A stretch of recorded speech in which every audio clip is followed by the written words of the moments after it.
Chapter 1029. At the same time as Ru Kai, there were also a dozen or so soldiers who were injured by the bombardment. They were all careless and did not think of dodging at all, so they were hit by the aftershocks of the bombardment. Some of them were even more unlucky and were directly killed by the bombardment.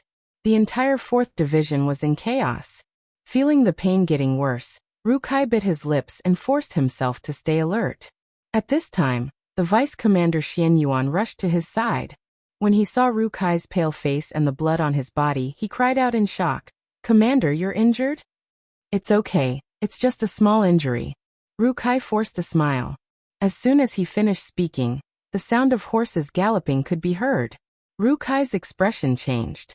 This time, he had a feeling that it wasn't the 6th young master and his black cavalry. From the sound of the horses galloping, there were at least 5,000 of them. This was definitely not something the black cavalry could produce. Ru Kai was shocked that the Siamese army had artillery and cavalry. However, he still said in a serious tone, "How about this, Deputy Commander Xian? I order you to immediately retreat with the main force of the regiment. All the injured soldiers will stay behind and cover the rear with me." "No, Commander, I will stay behind and make arrangements to bring you away." Xian Yuan shook his head. His tears flowed down uncontrollably. "It's no use. I know my body. Under such circumstances, it's hard to save me. All right, follow my orders. Quick." Ru Kai shook his head. He knew that if he gave the order, Xian Yuan would really stay behind to cover the rear. However, he didn't want to leave the hope of survival to himself and push his comrades to their deaths. Not to mention, he was already half dead. Even if he escaped and was saved, he would only be a cripple in the future. He was the cold front, the most powerful cold front. He would never allow himself to become a useless person. "Commander," Xian Yuan continued to call out, "please tell the 6th young master that I, Ru Kai, have been very proud since the day I joined the cold front. I have never regretted it." With a happy smile on his face, Ru Kai ordered again, "Xian Yuan, I now appoint you as the acting commander of the 4th Division. Take the soldiers and retreat. Quick." "Yes." Xian Yuan gave a very standard military salute, turned around with tears in his eyes, and loudly announced the order. Many soldiers had already noticed everything that had happened here, but military orders were obeyed. At this moment, everyone could not stay here any longer. Many soldiers saluted in the direction where Ru Kai had fallen in the night, and then the main force of the regiment began to retreat rapidly. Just as Xian Yuan retreated with the main force of the 4th Regiment, another rumbling sound of cannons rang out. Ru Kai and the others who were already prepared for this lay down on the ground and dodged the cannons that had no target this time. When they raised their heads, the sound of horse hooves was already very close to them. Ru Kai, who was holding the 95 style in his hand, laughed and said to the dozens of comrades around him, "Come on, let us enjoy the last battle to our heart's content. Let us fight." Da-da-da. Da-da-da-da. In the dark night, the sound of gunfire continued to ring out, flying towards the approaching Siamese cavalry. Screams of agony rose one after another, until all the bullets and magazines on his body were used up. Only then did Ru Kai let out a long sigh of relief. Then his right hand went to his waist and took out a grenade. He shouted to the others, "Take out your grenades. Even if we die, we can't let our weapons fall into the enemy's hands." "Yes, sir." All the soldiers who stayed behind replied in unison. Not long after, the sound of horse hooves approached again. When they were completely submerged in the surroundings of Ru Kai and the others, a series of booming sounds rang out. It was the sound of grenades being detonated. When they heard the sound, Yang Chendong was rushing over with 1,000 black cavalry. When the sound of cannons rang out, Yang Chendong knew that something was wrong. When he asked if the 4th Regiment had caught up, he led the black cavalry back. He wanted to use the speed of the war horses to save as many people as possible. On the way back, he met Deputy Commander Xian Yuan, who told him about Ru Kai. Yang Chendong's eyes were filled with murderous intent as he said, "Let's go back. As long as there is a glimmer of hope, we cannot let a comrade fall into the hands of the enemy." The black cavalry replied in unison, and followed Yang Chendong on both sides of the road. Not long after they left, The sound of grenades exploding rang out. Yang Chendong reined in his horse and saw the fire that rose into the sky 3 or 4 miles ahead. He seemed to have guessed what had happened there. Good job, comrades. Don't worry, I'll definitely avenge you. Where is Longwei? Come with me and kill them before we retreat. We want to collect some interest first. Collect interest. 1,000 black cavalry replied in a loud voice. At this moment, even Beta Persei did not dissuade Yang Chendong from leaving, because he knew that if he did not vent his anger, the young master would definitely not return to the barren mountains with him. In the dark of the night, the first 5,000 Siamese cavalrymen who arrived were first attacked by the Type 95. Then a few hundred of them were injured by dozens of grenades. Before they could figure out what was going on, another cavalry unit appeared in front of them. These cavalrymen were all wearing heavy armor, so they simply ignored the ordinary sword attacks. On the contrary, the steel swords in the hands of the cavalrymen were very sharp. In a few moves, not only were the cavalrymen about to fall off their horses, but their weapons were also broken into 2 pieces. In the process of the cavalrymen's charge, a loud voice shouted, "King Wunan of Damyang is here, quickly accept your death." 1,000 black cavalry, under the leadership of Yang Chendong, penetrated through the 5,000 Siamese cavalrymen, then turned around and killed more than 3,000 cavalrymen. After almost crippling the 5,000 cavalrymen, they left. With the help of the moonlight, one could see a very obvious figure wearing a golden cloak as he left. 5,000 Siamese cavalrymen. After this ordeal, only 1/5 of them were left. Half an hour later, General Tong arrived. Seeing the tragic situation here, he asked what happened. When he understood what happened, he was naturally excited. Haha, the man wearing the golden cloak must be Yang Chendong. Come, follow me, it's time to make a great contribution. On the barren mountains, Yang Chendong had already retreated with the black cavalry. The soldiers of the 5th Division had already set up a defensive formation. At this moment, they were digging fortifications and preparing for a long battle. At this moment, almost everyone was lowering their heads and working. They regarded the sacrifice of Ru Kai as a kind of motivation, and suppressed it in their hearts, waiting for a moment to erupt. Yang Chendong stood behind the trench and stared at the darkness in front of him. Artillery first, then cavalry. He did not receive news of this in advance. It seemed that there was a problem with the intelligence network. Facts also proved that on the battlefield, any small mistake could lead to a very fatal problem.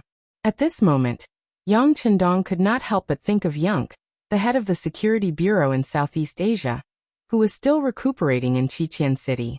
Because of his health condition, Yunk was recuperating in the first hospital of Qiqian City. The intelligence here was handed over to his assistant, Golden Rooster. The name was not bad. It sounded like a golden rooster standing on one leg. However, since the beginning of the war, when Siam was preparing to send out troops, until the beginning of the war, there was no warning in advance. This golden rooster was simply useless. It was precisely because of his work mistakes that they suffered setbacks on the battlefield. Now even the 4th Regiment commander was sacrificed. Golden Rooster was unforgivable if he was to be held accountable.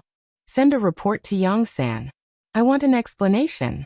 I also want an explanation for the soldiers. Yang Chendong said in a cold voice. Beta Persei, who was standing next to him, could not help but shudder. He knew that someone would have to pay the price for Ru Kai's death. In the camp of the Siamese army, shortly after a grenade explosion, General Tong arrived with his men. He learned from the other cavalry that Yang Chendong had already left the city and was guarding the barren hills outside the city. He didn't run, haha, very good, then you don't have to run. Order, surround the barren hills, not even a fly is allowed to fly out.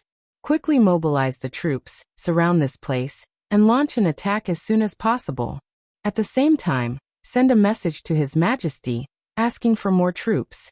As long as we can take down this big fish, the Siamese army will soar. As Tong shouted excitedly, more and more Siamese soldiers surrounded the barren hills. The scouts of the 5th Division also kept reporting what they saw to Yang Chendong's ears. 6th Young Master, you should retreat first. It's too dangerous here. The commander of the 5th Division, Xiao Yining, stood in front of Yang Chendong and said earnestly. His life was worthless, and he could put it in any dangerous place. However, Yang Chendong was different. He was the soul of Yangxia. If something happened to him, the future of the entire Yangxia would be unimaginable. I won't leave. Only by staying here can I attract the full attention of the Siamese army and ensure the safety of the other cities. Commander Xiao, I don't have to say much. If you have this time, you'd better find the position of the enemy's artillery, lock on to him, and don't let it play a role in the next battle. Yang Chendong sat on a boulder and said unhurriedly. He wanted to place himself in a dangerous place. Only then would the soldiers put their lives on the line and have a chance of winning the battle. The 5th Division possessed firearms that were more advanced than the firearms of this era, but after all, they only had 8,000 soldiers.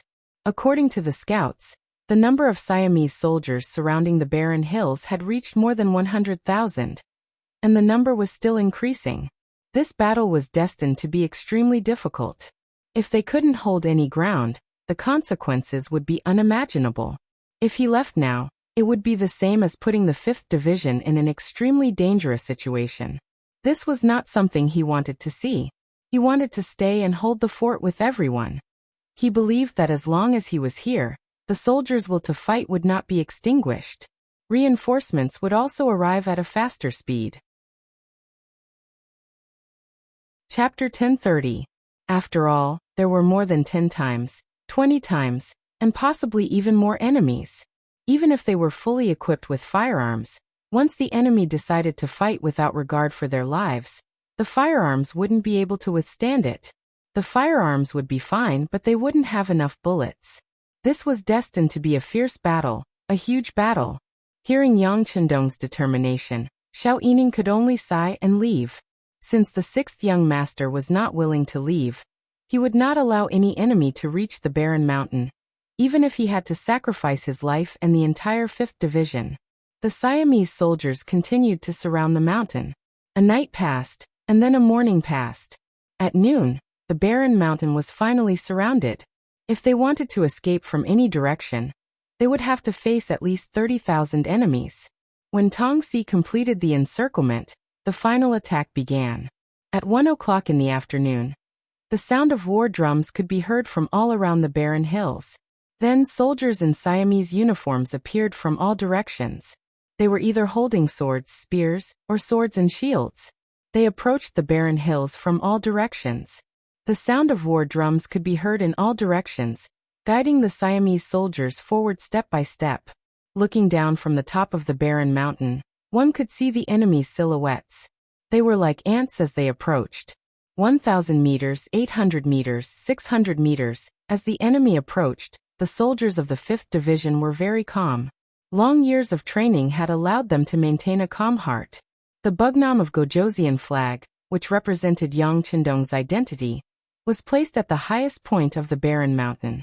Every soldier who saw it felt warm in their hearts. They firmly believed that as long as the flag did not fall, they would not stop fighting. 500 meters, 400 meters, 300 meters. When the enemy was 300 meters away, the first gunshot was fired by Xiao Yining. The bullet spun out and hit a soldier in the Siamese flag. As the Siamese flag fell, tens of thousands of guns were fired at the enemy who was approaching them. Tongxi only knew that Yang Chendong was on the barren mountain, but he had no idea how many 5-star army soldiers there were. He didn't get any information in advance, nor did he have any advanced equipment like high-powered binoculars. Everything was done by relying on the naked eye and estimation. This caused him to suffer a big loss in the first round of gunfire. Under the simultaneous firing of tens of thousands of guns, the firepower was intertwined. Among them, there was no lack of large-scale weapons like the machine guns used by the 95th Squad. The Siamese soldiers charged for less than a quarter of an hour before they were forced to retreat. Behind them, corpses littered the ground like a mountain. No one was fearless of death, especially when many of their companions were killed before they could even see the face of the enemy. This scene frightened the unprepared Siamese soldiers. When some of the shield-wielding soldiers realized that their opponents weren't shooting arrows but bullets, they realized how ridiculous it was for them to hold shields. In such a situation, They could only retreat. In less than a quarter of an hour, more than 3,000 corpses were left behind in all directions. The Siamese army's first attack had ended in failure. When the news reached Tong Si's ears, he was not discouraged. Instead, he was very happy. They were all gunmen. This should be the main force of the 5-star army. Previously, he was worried that someone would impersonate Yang Qindong and come to the barren mountain. Now, it seemed that there was no need to worry. The person in the mountain was Yang Qindong without a doubt. The target had been identified.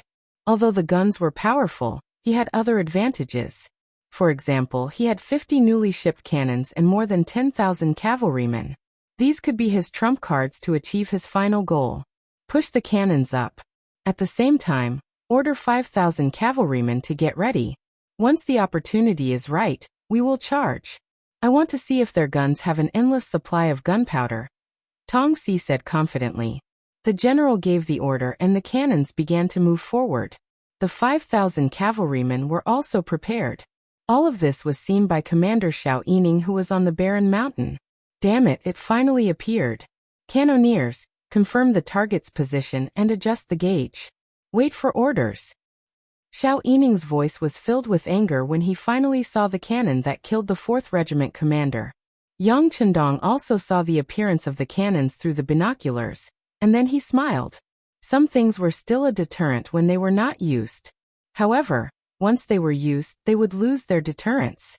As for whether these cannons could hurt him and the soldiers of the 5th Division, Yang Qindong was not worried at all. From what he knew, other than the 5-star army, other cannons could only fire up to a distance of 3 miles. For example, Baiming's self-made cannons could not even fire up to a distance of 1 mile due to various technical reasons. How could these cannons pose a threat to him? Yang Qindong's confidence influenced the other soldiers. A few of the 100mm mortars that were already set up were constantly adjusting their aim. However, they were not in a hurry to fire. The 5-star army also had cannons and their attack range was several times longer than the Siamese army's cannons. Right now this was still not public news. Therefore, their current goal was to destroy all of the enemy's cannons as much as possible when the enemy was not prepared for it. If they could not destroy the cannons in one shot, it would not be fun if the enemy suddenly pushed the cannons forward at night when everyone's vision was blocked. The 20 mortars locked onto the cannons that were slowly moving forward. Soon, they determined that the enemy had 30 cannons. After seeing that there were no more cannons, Commander Xiao Yining gave the order and shouted, "Fire!" Boom, boom, boom. The sound of cannons rang out, and 20 shells were fired at the same time, covering the entire area in an instant. After a burst of fire, the 30 cannons of the Siamese army, as well as the hundreds of Siamese soldiers who were pushing the cannons forward, were all annihilated. Tong Si, who was still waiting for the news of victory, heard the sound of cannons. His intuition told him that this was not a good sign. He knew the sound and power of his own cannons. They were not as loud and powerful as this. Could it be that the enemy had brought cannons with them? The facts told him that his guess was correct. It was indeed not his side that fired the cannons. Not only that, his own cannons were all destroyed in this round of artillery fire. The 30 cannons he sent out were all turned into piles of red-hot scrap iron without exception. There were only 50 cannons in total. Losing 30 cannons in one shot made Tong Si furious. He immediately shouted, "Charge! Charge! Cavalry! Charge! I want to kill them!" The second full-scale attack began. There was no more probing. Instead, there was a continuous barrage of attacks. Wave after wave of Siamese soldiers fell in the path of the charge. 5,000 Siamese cavalrymen also launched a fierce attack from the north under the cover of the infantry. They wanted to open up a gap. As long as they could get close to the 5-star army, they could win with the advantage of numbers. Black cavalry, get on the horses with me. Seeing the 5,000 Siamese cavalrymen charging at him, Yang Qindong knew that it would be difficult to rely on his muskets to block them all. Thus, he leaped onto his horse and led 1,000 black knights to launch a counterattack. Compared to the ordinary Siamese cavalrymen, the black cavalry was like a divine weapon. The Siamese cavalry were invulnerable, their weapons were sharp, and their individual qualities were excellent. With the help of the arrow point formation and the Type 33 formation, the Siamese cavalry was pierced through by the Siamese cavalry as soon as they clashed with the enemy. The original formation became chaotic. When the formation of the cavalrymen was broken, they could not take care of each other and could not communicate with each other. Their strength was reduced by at least half. In the face of the ferocious attacks of the black cavalry, there was nothing they could do other than cover their heads and flee. In the face of the black cavalry, who had experienced countless battles, the 5,000 Siamese cavalrymen were defeated before they could make use of their advantage in numbers. This also indicated that the second attack of the Siamese army was a failure. More than 2 hours later, the sky was almost dark. The Siamese army had paid a price of nearly 10,000 men and retreated in defeat. The barren hills were littered with corpses, and the pungent smell of blood filled the air, making it unpleasant to the nose. In such an environment, the fifth master Lu began to eat. They lit a campfire, set up a camp stove, and began to cook. Although the environment was not good, and the air was filled with a nauseating smell, the soldiers were exhausted after an afternoon of fierce fighting. It was necessary to replenish their energy and food. Regardless of whether they were hungry or not, they had to eat something for the upcoming battle. A bowl of hot soup, a few pieces of jerky, and a box of canned fish. This was the standard meal for every soldier. Yang Chendong also had the same food in front of him. When the food was served, he did not hesitate to pick it up and eat it with relish. At this time, Yang Chendong's stomach was churning. However, he still forced himself to eat because he knew that if he did not take the lead, the others would find it even more difficult to eat. Reality proved that the role of an example was not small. When some of the soldiers smelled the unpleasant smell, they couldn't swallow their food. However, when they saw that even the sixth young master had eaten and was so happy, what else could they refuse? Every warrior forced the food into their stomachs, and immediately, their fatigue was reduced by a lot. This was the role of a commander. Otherwise, how could there be such a saying that a lion leading a flock of sheep could defeat a sheep leading a flock of lions? After eating the food, Yang Chendong looked at the darkening sky and ordered, "Everyone, take the time to rest. The enemy will not attack for the next 4 hours. However, when the sky is completely dark, there may be a fierce battle. Everyone go into the trenches and hide. The scouts will take turns to rest." Chapter 1031. Yang Chendong had just experienced a fierce battle in the afternoon. From his point of view, the toughest moment had yet to arrive. The darkness before dawn was the most dangerous. In the main tent of the Siamese army, Tongxi was fuming. After an afternoon of all-out attacks, more than 10,000 soldiers had died and countless were injured. Most of the injuries were caused by his own soldiers trampling each other as they retreated. He could not accept this result. After 2 battles, he had a rough idea of Yang Chendong's military strength. It was less than 10,000 soldiers. However, in the afternoon, he had sent out 80,000 soldiers to attack from 4 different directions. Not only had none of them made it to the barren mountains, they hadn't injured a single enemy. Moreover, they had suffered such great losses. How could he not be enraged? After venting his anger, Tongxi was in a much better mood. He started to summarize his failures and quickly made 2 important improvements. First, a large reward. Second, an inspection team was set up. The reward was announced publicly. Anyone who captured Yang Chendong alive would be rewarded 10,000 taels of silver and a promotion of 5 ranks. Anyone who killed Yang Chendong would be rewarded 8,000 taels of silver and a promotion of 4 ranks. As the saying went, when there was a large reward, there would be brave men. He believed that this method would be effective on normal soldiers. After all, once this matter was completed, it would change their lives. The inspection team was specially prepared to deal with soldiers who fled in defeat. It was not enough to motivate them with money. They also had to place a lock behind the soldiers. Once they retreated, they would be killed without mercy. In that case, he believed that even if he was tired, he would be able to exhaust the 5-star army to death. Not only these 2, Tongxi also decided to launch an attack at night. Although they were not good at night battles, they could only send the remaining 20 cannons up with the help of the night. Not only that, he also mobilized the remaining 10,000 cavalrymen. His experience during the day told him that the 5-star army was better than the cavalrymen. However, they were not without weaknesses. For example, in terms of numbers, the enemy was at a disadvantage. The 5-star army had a limited number of cavalrymen. They might be able to defend against the cavalrymen in one direction, but what if they attacked in all directions? The shadow cavalry would not be able to disperse their forces.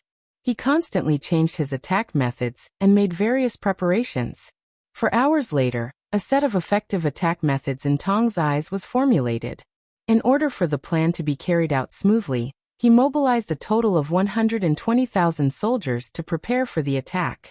I don't believe that 120,000 of us can't defeat you. If we can't, reinforcements will arrive at any time. I want to see if you are made of iron. After Tong Si finished speaking, he began to issue the attack plan and order to his subordinates. Even at night, the weather in June was still very hot. A light breeze blew, and the stench of blood filled the barren hills. However, the soldiers of the 5-star army acted as if they didn't hear anything. They leaned against the trenches and slept. A good warrior must first learn how to rest, learn how to keep oneself in the best condition. Everyone pay attention. The enemy's cannons are coming up. In the silence, the scout on duty discovered something and shouted, "Boom, boom, boom." As soon as he shouted, the sound of cannons rang out. Then heavy cannons landed around the barren hills, causing the ground to tremble. When the cannons landed outside the trenches, all the soldiers were awakened from their sleep. Yang Chendong was also awakened the moment the cannons landed. Then, he felt the throbbing of the white dragon horse beside him. He stretched out his arm and gently stroked the horse while listening to the direction of the cannons. As the best soldier king in the past, it could be said that he had spent half of his life dealing with guns and cannons. In this aspect, he had a sense of alertness that others did not have. The direction is northwest. Order the cannons to counterattack. Based on his experience after roughly determining the location of the enemy's cannons, Yang Chendong decisively gave the order to counterattack. Beta Persei, who had been waiting by the side, immediately shouted with his unique loud voice. Then, the cannoneers began to load the cannons. Then, the cannoneers fired the cannons and landed 2.5 miles northwest. Boom, boom, boom. The 5-star army's rapid counterattack blew up 20 cannons of the Siamese army. When he saw that the 20 cannons had been blown up into scrap metal after only one round of cannons, Tong jumped up in exasperation. Attack, attack, attack on all fronts. Whoever kills Yang Chendong will be heavily rewarded and given the title of nobility. Kill! As Tong shouted, the first echelon of the Siamese army rushed out from 4 directions. At the same time, the first echelon of the Siamese army also rushed out. In the dark night, a full-scale attack began. Attack, cover the area with cannons and machine guns. If the enemy is close, throw grenades. Don't let the enemy rush up the barren hills. Yang Chendong walked out of the trenches and shouted loudly. He had already heard the sound of iron horses galloping from all directions. He knew very well that the enemy had divided their forces. Since that was the case, his role in leading the cavalry out was very limited. Furthermore, in the dark, visibility was limited. The speed of the war horses was very fast. If they really rushed out, the danger would only increase. Therefore, he left his war horse in the trenches and walked into the trenches with a Type 95 in his hand. Following Yang Chendong's orders, the cannons began their counterattack. Since there were many enemies, no one knew how many enemies would be killed at any point of attack. The machine guns of the Type 95 squad did not stop for even a moment. They continuously shot out bullets, trying their best to destroy the approaching enemies and blast them away. The sound of gunshots was like firecrackers. Bullets were fired one after another, sweeping the enemy's bodies. At this moment, human lives were the most worthless thing.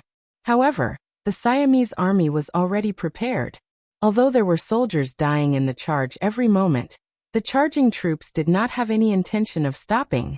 They continued to charge in an organized manner. When a group of people died, another group of people would rush up to replace them.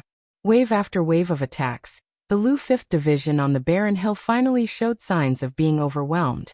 A few of the Type 95 squad machine guns had to take a short break because the barrels were too hot. The Siamese soldiers took this opportunity to charge up to the foot of the barren hill. Then they strode into the barren hill. "Blast them out!" Deng Liming shouted to his comrades when he saw the enemy enter his formation. He took out a bayonet from his thigh and attached it to the Type 95.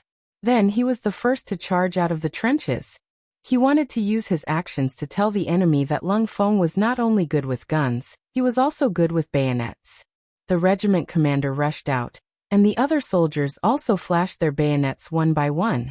They followed closely behind and pounced towards the enemy outside the trenches.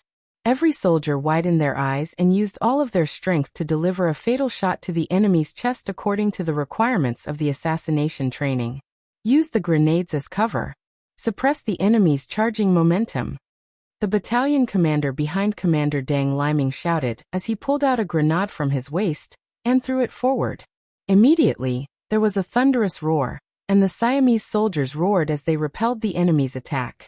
At the same time, Deng Liming took the lead and led a group of soldiers to kill the Siamese at the front and reclaim the position that they had lost.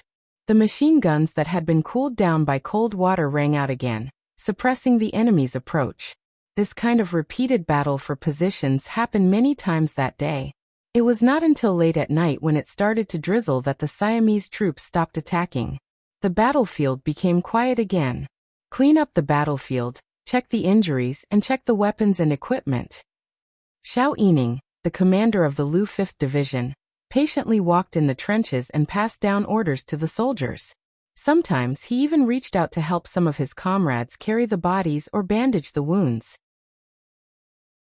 Yang Chendong led 1,000 Black Knights and sat on the highest point of the barren mountain. From the beginning of the war until now, even when the trenches were about to be taken, they did not make a move. They had been conserving their strength because they knew that there would be more important tasks for them to complete. Sixth Young Master, the casualty statistics are out. After a day and a night of fighting, more than 400 soldiers of the 5th Division were killed, more than 1,000 were seriously injured, and 5,000 were injured. Xiao Yining said in a sobbing voice. For him, this was the biggest sacrifice he had made since he joined the Battle of the Cold Front. In the face of Xiao Yining's complaints, Yang Chendong did not reprimand nor did he console him. He only replied with 3 simple words, "Got it." After saying these words, he finally got up slowly and patted the white dragon horse beside him.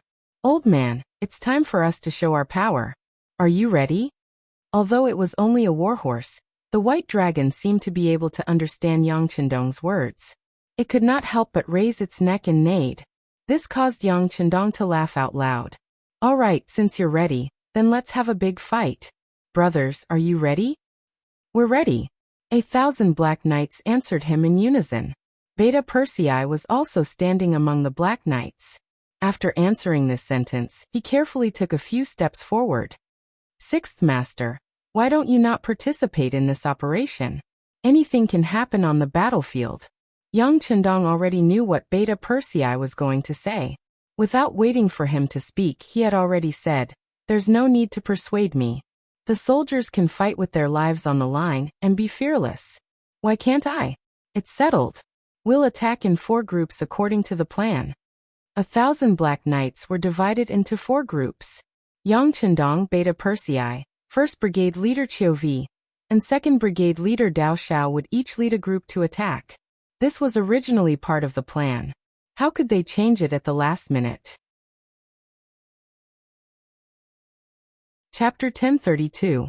Beta Persei had followed Yang Chendong for a long time and knew the temperament of the young master well. Most of the time, he was easy to talk to and listen to advice. However, once he made a decision, it was not something that could be changed at any time. Knowing that it was useless to persuade him, Beta Persei spoke to Badeo Jiang and Pengyu, who were in Yang Chendong's team. "I'll leave the young master's safety to you. If anything happens, I'll kill you. Second brother, don't worry. Even if we die in battle, our souls will protect the 6th young master and bring him back safely." Badeo Jiang and Pengyu said with a solemn expression. 1,000 people were divided into 4 teams, which meant that each team had about 250 people.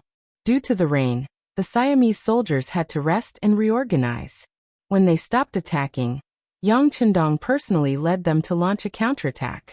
Before they set off, Yang Chendong said to Xiao Yining, "Cook immediately and take the time to rest. The soldiers are very tired after fighting for a day and a night.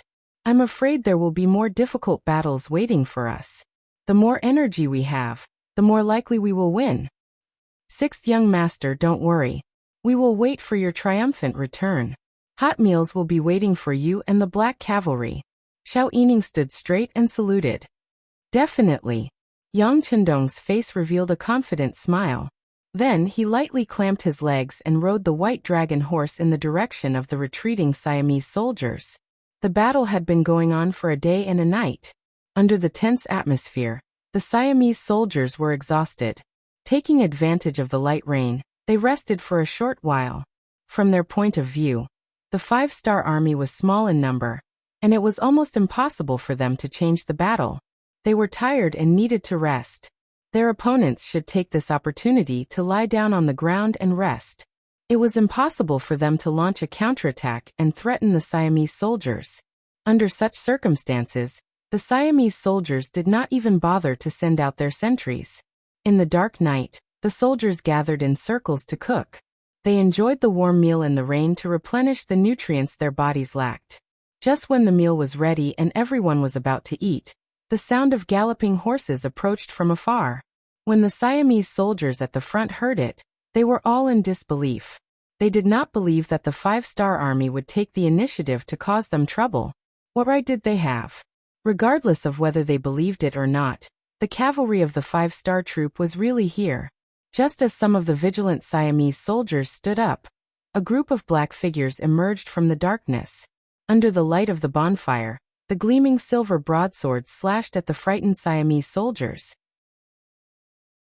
The Siamese soldiers were unprepared for the sudden attack and suffered a great loss. Most of them were chopped in half and turned into corpses before they could even hold their weapons. A few lucky ones turned around and fled. They led the Black Knights to another camp and repeated the previous attack. Yang Chendong had always been at the front of his team. His physical fitness was already very good. No one could beat him in terms of both strength and toughness. In addition, the White Dragon was the king of horses. With the combination of the two, once he rushed out, no one could catch up to him. Naturally, he took the responsibility of being the tip of the arrow. His appearance was like a golden needle that quickly pierced into a person's body. Wherever he went, the Siamese soldiers, whether armed or unarmed, soldiers or generals, were no match for him. They were all killed with a single slash of his saber, and fell to the ground with hatred in their hearts. Quick, keep up with him. Ba Daojiang and Peng Yu pushed their horses to their limits, but they were barely able to keep up with Yang Chendong. This made them extremely anxious, and at the same time, they used all of their strength. Every time their silver blades struck down, another soul would appear on the battlefield. Although there were only around 250 people, under Yang Chendong's lead, everyone forgot about this fact. All they thought about was constantly moving forward, constantly killing the enemy, and constantly killing the enemy. With such high morale, the cavalry of more than 200 men forced their way through 4 Siamese military camps, each of which had at least 1,000 soldiers. However, with the advantage in numbers, they could not fight back. They could only run with their instinct. After charging into the 5th camp, Yang Chendong finally felt a trace of weakness. The speed at which he swung his sword slowed down, allowing Ba Daojiang and Peng Yu, who were behind him, to catch up. Then the two of them shouted, "Sixth young master, we have charged into the 5th camp. We have completed our mission. We can retreat now." "It's already the 5th camp?" Yang Chendong smiled as he thought about the plan to retreat after charging into 3 enemy camps. Then he shouted, "The enemy is too easy to kill. They are completely defenseless. Let's charge into one more camp. No matter what the situation is, we will retreat. What do you think?" Even though Yang Chendong said it in a negotiating tone, his tone was firm. But Daojiang and Peng Yu could not say anything. They could only smile bitterly and follow behind Yang Chendong as they continued to charge forward. 2 hours later, Xiao Yining, the commander of the 5th Infantry Division, stood on a barren hill and looked into the distance. So much time had passed. Why had not a single shadow cavalry unit returned? Did something happen to them? Just as he was worrying, the sound of hooves could be heard from afar. Then the first batch of retreating units appeared. It was the 4th unit led by Dao Xiao. Their bodies reeked of blood, representing their achievements. When they retreated to the barren hill, and saw that they were the first batch to retreat, he could not help but be shocked. 6th young master and the rest did not return? No, you are the first unit. Xiao Yining replied honestly. What? That won't do. I have to go and receive them. This result shocked Dao Xiao. He had already completed his mission to kill 3 enemy camps. That was why he had retreated. However, he had not seen a single unit return. This could only mean that they had completed their mission beyond their expectations. He hated himself for being too honest and obedient. He wanted to lead his unit out again. However, Xiao Yining took large strides forward and blocked Dao Xiao's warhorse. No, it is so dark. You might not be able to find them. If every team that returns has to go look for the others, when will that ever end? Listen to my advice. Stay here and observe the situation first before making a decision. Furthermore, the soldiers must be tired and thirsty. Rest and replenish your energy. Even though Xiao Yining was the commander of a division and was leading the Cold Vanguard Division, his position was high. However, in front of the Black Knights in Longwei, he was still extremely courteous. He knew that the other party was only inferior to him in terms of rank. In terms of influence, he would never be able to catch up. These words left Dao Xiao speechless. He thought that he could continue to kill, but the soldiers must be tired. He nodded and said, "All right, then let's grab some food. If there is a change in the situation, we will still have to go out." All right. Hurry up and bring the prepared hot food." Seeing that his advice was effective, Xiao Yining couldn't help but let out a sigh of relief and shouted loudly behind him. Not long after Dao Xiao, the leader of the 3rd unit, Qiuvi, also returned with his men. He was also reeking of blood. Dao Xiao quickly ran over to ask about the results. When he found out that this unit had not only killed 3 but 4 battalions, he stomped his feet in regret. Not long after Qiuvi returned, the leader of the 2nd unit, Beta Persei, also returned. He had killed 5 battalions. He thought that it was about time, but when he returned, he realized that the young master had not returned. He did not even want to eat and was about to turn around and rush back. However, he was stopped by Xiao Yining. "Second brother, even if your body is fine, you still have to consider the condition of the soldiers.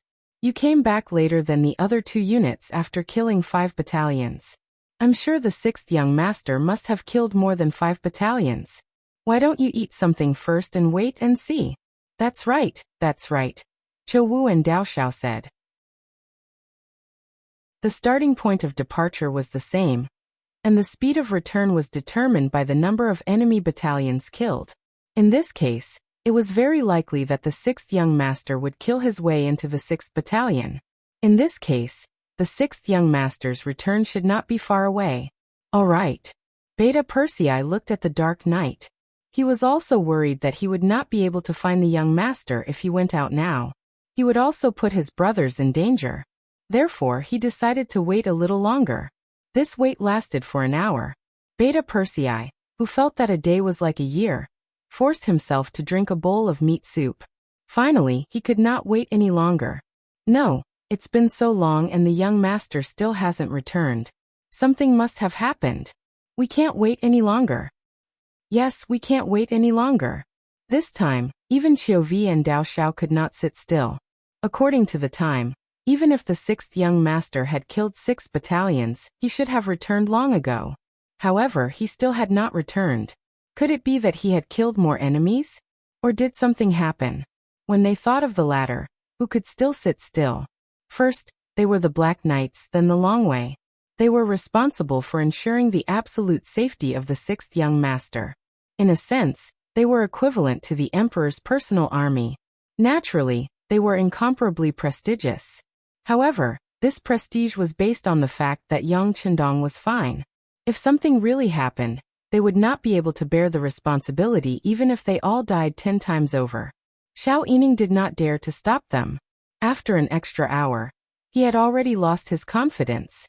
If it was not for the fact that he did not have a warhorse to ride, he would have asked to go out and fight. Men, each unit take out 200 Type 95 weapons and give them to the Black Cavalry. The only thing Xiao Yining could do was to donate the weapons. No matter what, it would be considered a contribution. Chapter 1033. Wait a minute. Just as Xiao Yining issued the task, Beta Persei, who was already on his horse, raised his middle finger and gestured for silence. Then, on the quiet barren mountain, almost everyone heard the sound of horse hooves stomping on the ground. It was getting closer and closer, becoming clearer and clearer. Young Master is back. It must be the young master. Beta Persei couldn't help but cry out, his childlike face full of joy. It was young Chendong. At this moment, his golden battle robe had long been dyed blood red. When he saw Beta Persei and the others at the foot of the barren mountain from afar, he squeezed out a smile even though he was a little tired. Haha, everyone must be anxious from waiting. This time I violated the military order. It's my responsibility. Young Chendong had set an example by apologizing as soon as he arrived. With his status, he had to admit that he had done something wrong. He believed that in the future, other officials, no matter how high their ranks were, would have to have an attitude when they did something wrong. Young Master, are you okay? But at this moment, no one took his self-reflection seriously. Everyone was really concerned about whether young Chendong's body had any problems, and whether he was injured. Haha, I'm fine. I just killed a little too ruthlessly. 2 of my brothers were injured, but fortunately, I checked on them on the way. It's not fatal. They'll be fine after some rest. Young Chendong grinned and laughed. This was the strength of the Shadow Cavalry. They were covered in protective armor, and so were their warhorses. Unless they were trapped and died of exhaustion or stripped of their armor, it would be extremely difficult to kill them. This was also the main reason why Yang Chendong dared to split them into 4 teams to counterattack, with only 1,000 Shadow Cavalry. Facts also proved that there were no casualties in the 2nd, 3rd, and 4th teams. Some were only injured by the shock. When they heard that Yang Chendong was fine and only 2 of his comrades were slightly injured, everyone laughed. Then Beta Persei couldn't help but ask curiously, Young Master, you came back so late.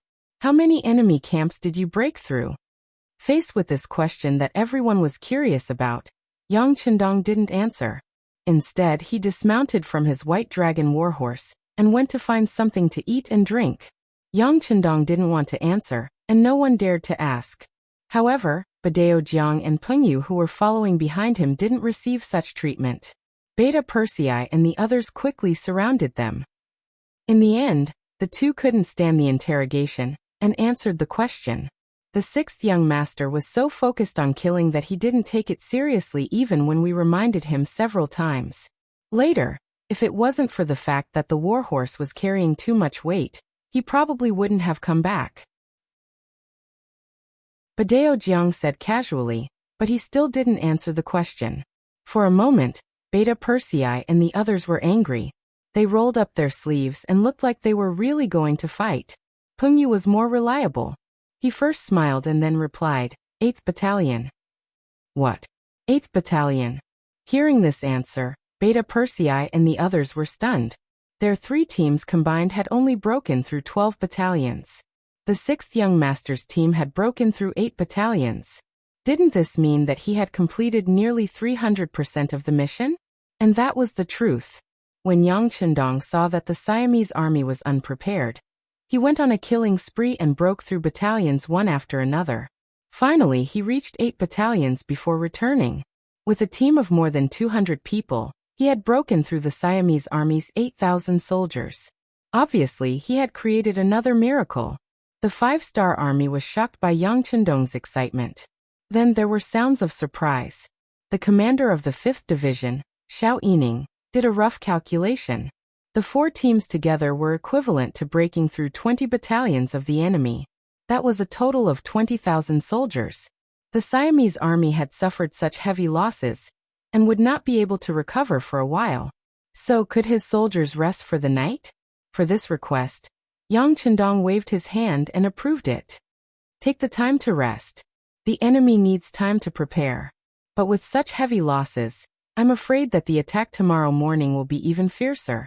Rest well for the big battle. Rest well for the big battle. At this moment, all the soldiers of the 5-star army shouted in unison. The morale of the 5-star army was high, and the crowd was furious. Tongxi was burning with anger, and could not suppress it. When he heard that in just 4 hours, they had lost 20 battalions of soldiers, nearly 10,000 dead, countless injured and countless deserters, he could not believe his ears. During the day, the 5-star army showed signs of weakness. There were even a few times when his soldiers were at the foot of a barren mountain. Victory was in sight. How could the enemy have the strength to retaliate?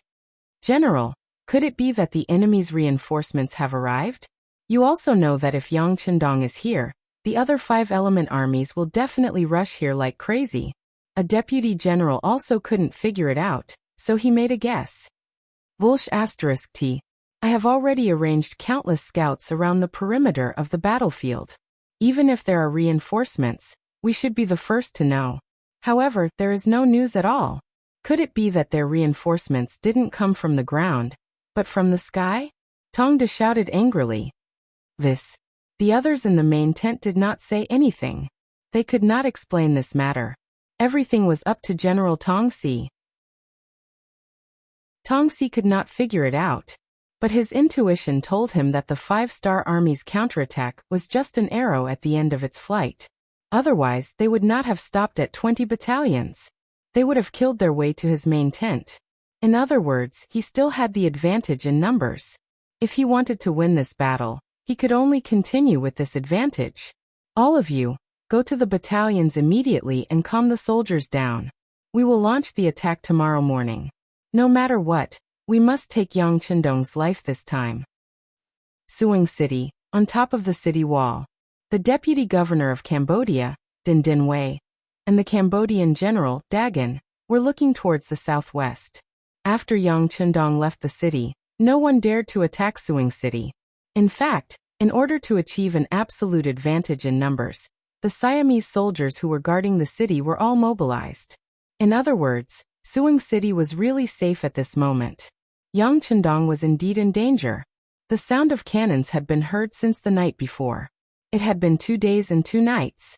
Although they were far away and could not see what the 5-star army had been through, the sounds of fighting and killing had not stopped. It was easy to imagine that the 5-star army was not having a good time. Yang Chendong had also been in danger. General Dagan, how many soldiers can we gather in the city? Din Dinwei looked into the distance for a long time, and finally could not help but ask. Sai, Deputy Governor, I know what you mean, but we only have about 1,000 soldiers in the city, and half of them are injured. If we rely on them, we can't even defend the city. If we really go out to help, the Siamese soldiers will attack the city at any time. If that's the case, I don't think the 6th young master wants to see. Dagan sighed. As a general, he certainly did not want to watch others fight, but with his current strength, there was nothing he could do.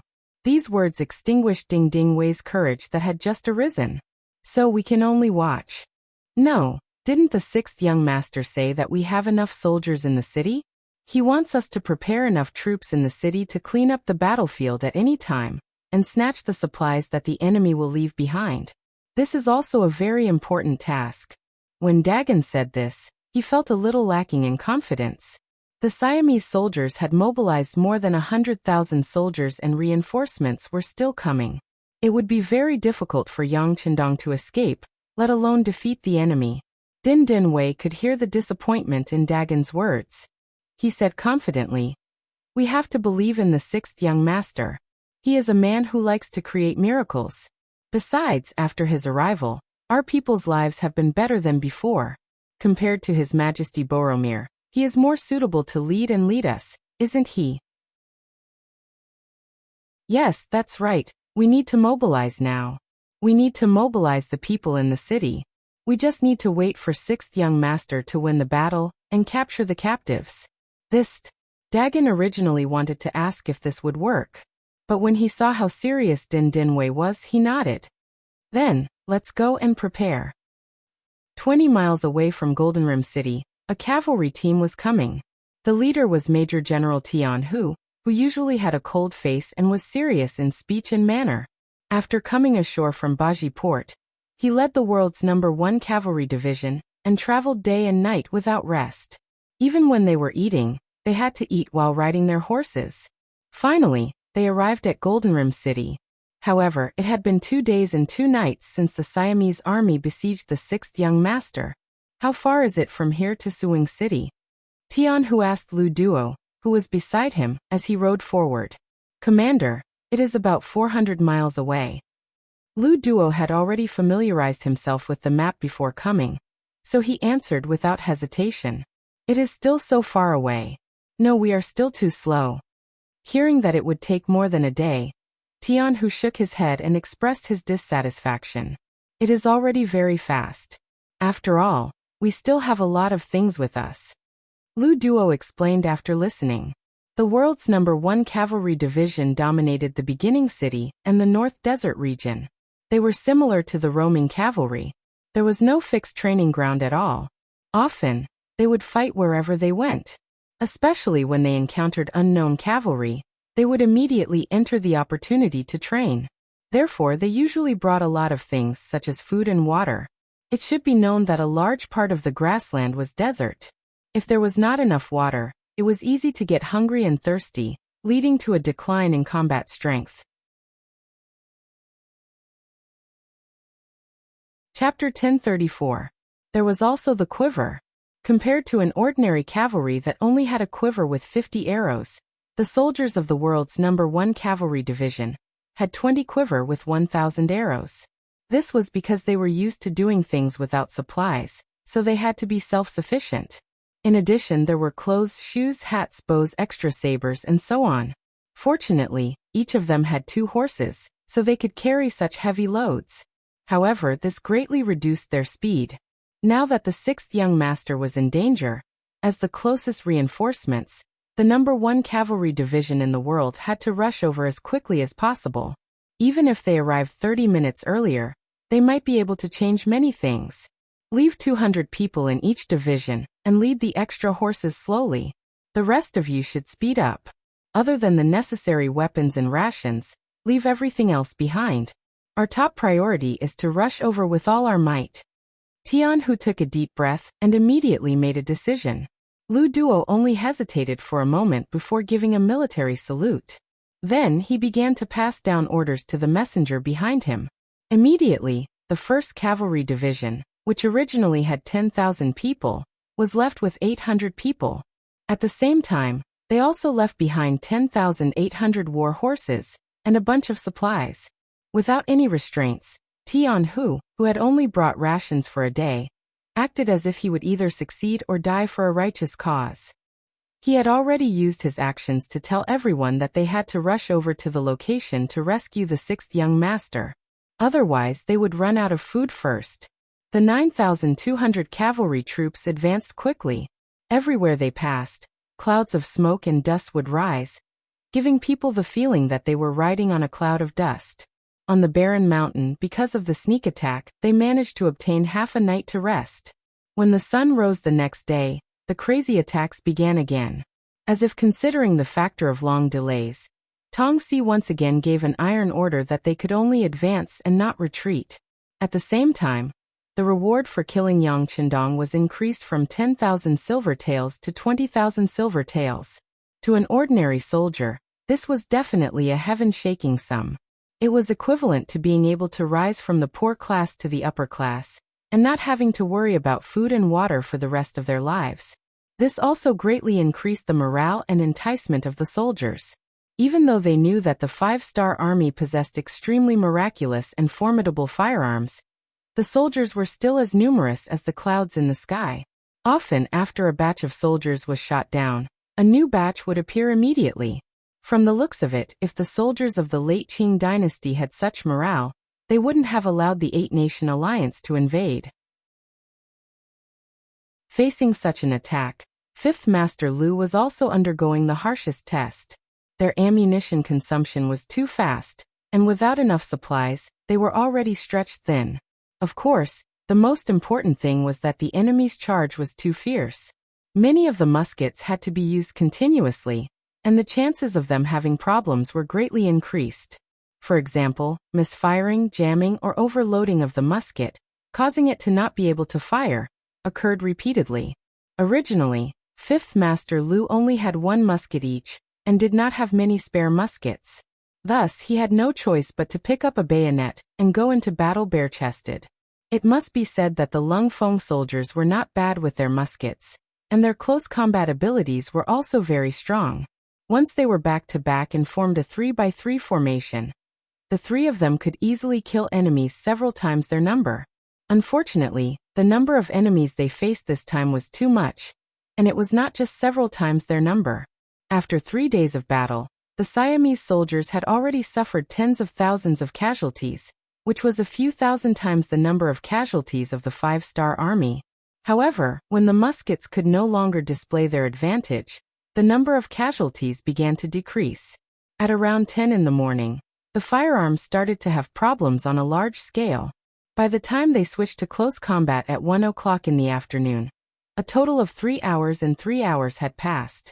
The number of casualties in the 5th Army had exceeded 1,000. What was even more frightening was that this number was still increasing. If it wasn't for Yang Qindong bringing the Black Knights and the Dragon Guards to join in and kill the enemy from time to time, the barren mountain might not have been able to be defended. Such a loss had never happened since the establishment of the Lung Feng army. However, no one complained. When they became the glorious soldiers of the Lung Feng army, they were destined to bear the same amount of pressure. For example, in the face of danger, they were expected to face death with equanimity. Use grenades when there are more people, and bayonets when there are fewer people. Those who can use muskets, please be prepared to cooperate. Please don't be a hero, don't fight alone, and don't casually save people. 5th Master Lu Division Xiao Yining said as he almost cried. Just now, he didn't know how many heroic soldiers had taken the initiative to charge at the enemy, and then fought one against many, hundreds, and finally died on the battlefield. He also saw that in order to save these lone heroes, many soldiers had charged into the enemy camp like moths to a flame. After entering, they never came out again. These were all good warriors. Even in the face of death, they did not flinch. He was happy to be their commander, but at the same time, he was sad for their sacrifice. However, war was cruel to begin with. Once on the battlefield, one had to be prepared to die on the battlefield. Perhaps this was the fate of some soldiers. However, as a division commander, it was better to have one less person die. It could be said that the Lung Feng army had undergone all kinds of training in the past, including winning with fewer people and bullying with more people. However, they really didn't have much training in using cold weapons to fight with fewer people. Perhaps everyone subconsciously thought that this kind of thing wouldn't happen. Thus, when faced with such a situation, there was some confusion.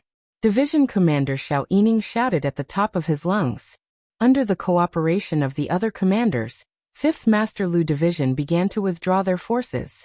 At the same time, they also gave up their territory on the outskirts of the barren mountain. Standing on the barren mountain, Yang Qindong didn't stop this from happening. This was because he knew that 5th Master Lu Division wasn't giving up on the battle. Instead, they were welcoming the arrival of a greater victory with a better posture. At 2 in the afternoon, the enemy's large-scale attack began again. From afar, the figures were densely packed. Based on a rough estimate, there were at least 30 to 40,000 soldiers. They relied on their numbers and shouted as they charged forward. In the face of the locust-like enemy, the remaining 6,000 soldiers of the 5th Division were not afraid at all. First, they threw out the last grenades in their hands, forcefully blasting a hole in the enemy's formation. Then they began a frenzied counterattack. With companies as units, they stabbed forward like many sharp knives, forcefully suppressing the enemy's advance. Get on your horses and attack. Seeing this scene, Yang Qindong knew that it was time for him to counterattack. He immediately leaped onto the white dragon horse and rushed out in a blood-red battle robe. Beside him and behind him were 1,000 black knights and dragon guards. They also raised their steel swords and rushed towards the enemy while shouting and yelling. Facing the densely packed enemy, the cavalry's charging force was limited. If they were caught in the crossfire, they would become the target of public criticism. There would be no possibility of retreat or even survival. But at this moment, no one showed any intention of retreating.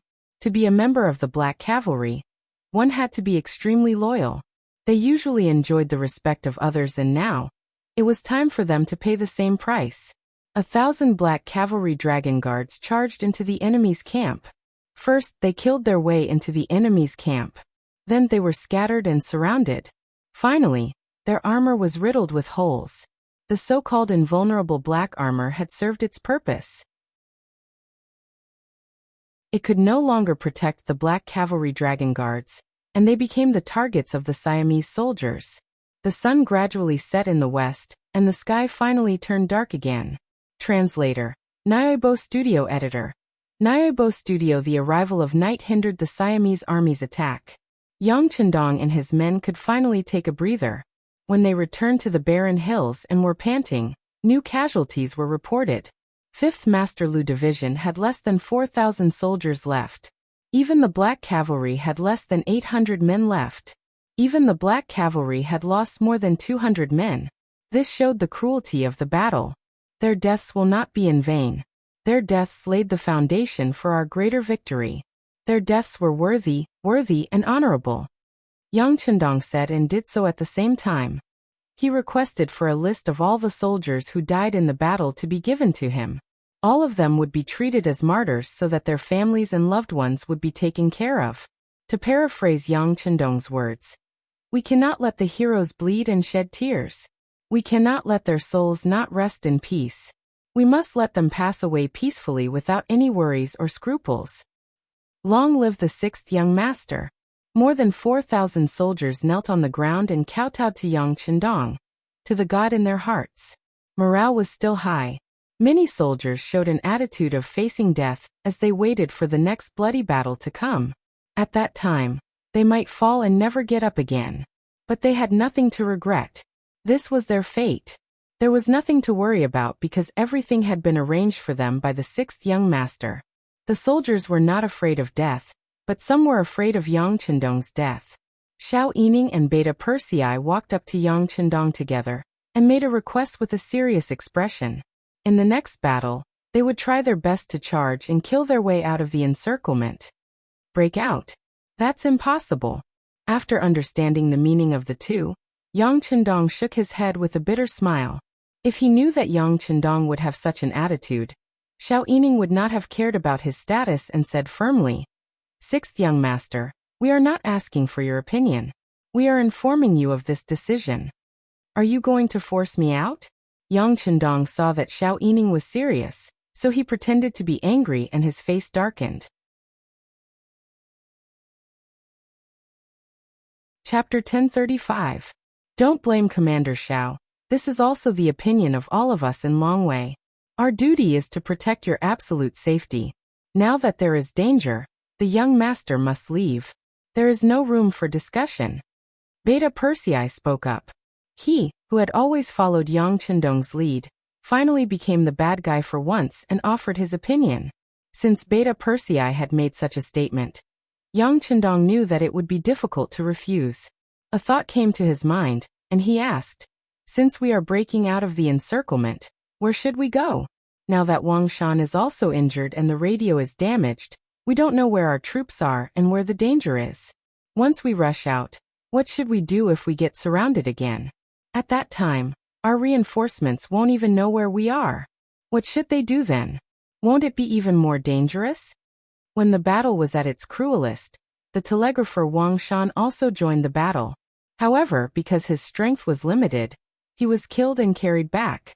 Not only that, but the radio was also damaged and could not be used for a while. Yang Chendong could naturally solve all of this. For example, he could take out another radio from the warehouse, and then send a report to the outside to inquire about the situation. However, he did not do so. He also wanted to see what the other armies would choose to do when they did not hear from him. This was often the best time to test people's hearts. He did not expect that this method of testing others would become an excuse. It was an excellent excuse to not be forced to break out of the encirclement. Beta Persei and Xiao Yining only thought about how to ensure Yang Chendong's safety, and did not think about what to do after they got out. Now that they were asked this question, they did not know what to say. However, Yang Chendong still had a relaxed smile on his face and said, "Well, you have to believe in yourselves and our army. I promise that as long as we can hold on, the reinforcements will arrive by tomorrow at the latest. At that time, it will be time for us to fight back with all our strength." The reinforcements will arrive tomorrow? Beta Persei and Xiao Yining looked shocked. At the same time, they also had a question to ask. How did Yang Chendong find out about the radio station without it? However, they wouldn't say anything like that, nor did they dare to say anything. "Yes, the reinforcements will arrive tomorrow," Yang Chendong said as if there was something important. Of course, he wouldn't say that he was just guessing. In fact, he didn't know where the reinforcements were. Everything was just a guess. He just wanted to cheer everyone up so that they wouldn't lose hope. If the reinforcements did not arrive the next day, that would be easy too. They could just push it back by one day. After all, the effect of the pep talk would take effect. Others did not know that this was all a guess. Looking at Yang Chendong's confident demeanor, Beta Persei and Xiao Yining retreated with joy. Then, the news that reinforcements would arrive after a day of defending spread, and morale rose again. Tongxi did not know when the reinforcements from the 5-star army would arrive. However, he had a feeling that they were not far away. It had been more than 10 days since the attack on Suing City and the Barren Mountain. The 5-star army should have made their move by now. If he couldn't take down Yang Chendong, he was afraid that he would lose this great opportunity. Not only that, he might fall into a passive position. The number of 5-star army in the Barren Mountain had been determined. There were less than 10,000 people. However, he had led hundreds of thousands of troops to fight for many days. So far, the number of dead and injured had reached 70 to 80,000, but they still hadn't been taken down. A 5-star army of nearly 10,000 people was already so powerful. What if another one came? He didn't dare to think about what the consequences would be. Pass down the order. Have a good rest tonight, and attack with all your strength tomorrow morning. No matter what, we must take down Yang Chendong. Also, all the battalions must be prepared for a sneak attack. Once the enemy comes, they won't be able to return. Tongxi didn't choose to attack at night. He was worried that once the 5-star army broke through in the dark, their vision would be affected. In order to not let Yang Chendong escape, he had to make the decision to let the enemy rest for another night. Yang Chendong, who was at the foot of the Barren Mountain, didn't know that the Siamese soldiers wouldn't attack tonight. Late into the night, there was still no movement from the enemy. Yang Chendong finally said, "Did you see that? The enemy has already expected us to break through, so they didn't choose to attack at night. Okay, now everyone can have a good rest." Beta Persei and Xiao Yining both had bitter expressions. They knew that if they broke through during the day, the danger would be greater. After all, the Barren Mountain had been completely surrounded. It wouldn't be an exaggeration to say that not even a bird could fly out. Even so, they could only place their hopes on the reinforcements that would arrive tomorrow. Will there really be reinforcements? Who will they be? This question appeared in the hearts of many people, but no one asked because it was tantamount to questioning the 6th young master's words. This was a political issue. Yang Chendong leaned against a boulder and slept for the night. In his dream, he saw his wives and little Lele. He saw little Lele happily hugging his neck and kissing him on the cheek. He also saw First Madame Hu Yan, who was already pregnant. When he carefully leaned his head over, he first heard the faint sound of the baby breathing. Then it became louder and louder, until it became a very loud dong dong dong trembling sound. It seemed that at this moment, the earth was trembling with it. Young master, young master." While he was in a daze, Beta Persei's voice suddenly sounded, and then his body shook. Yang Chendong instinctively opened his eyes, and Beta Persei's wide-eyed face appeared in his line of sight. Seeing that Yang Chendong had woken up, Beta Persei said happily, "Young master, you're really amazing. The reinforcements are here. The reinforcements are here." The reinforcements are here? Yang Chendong was also shocked by this news, and when he wanted to say something, the sound of armored horses trampling on the ground entered his ears.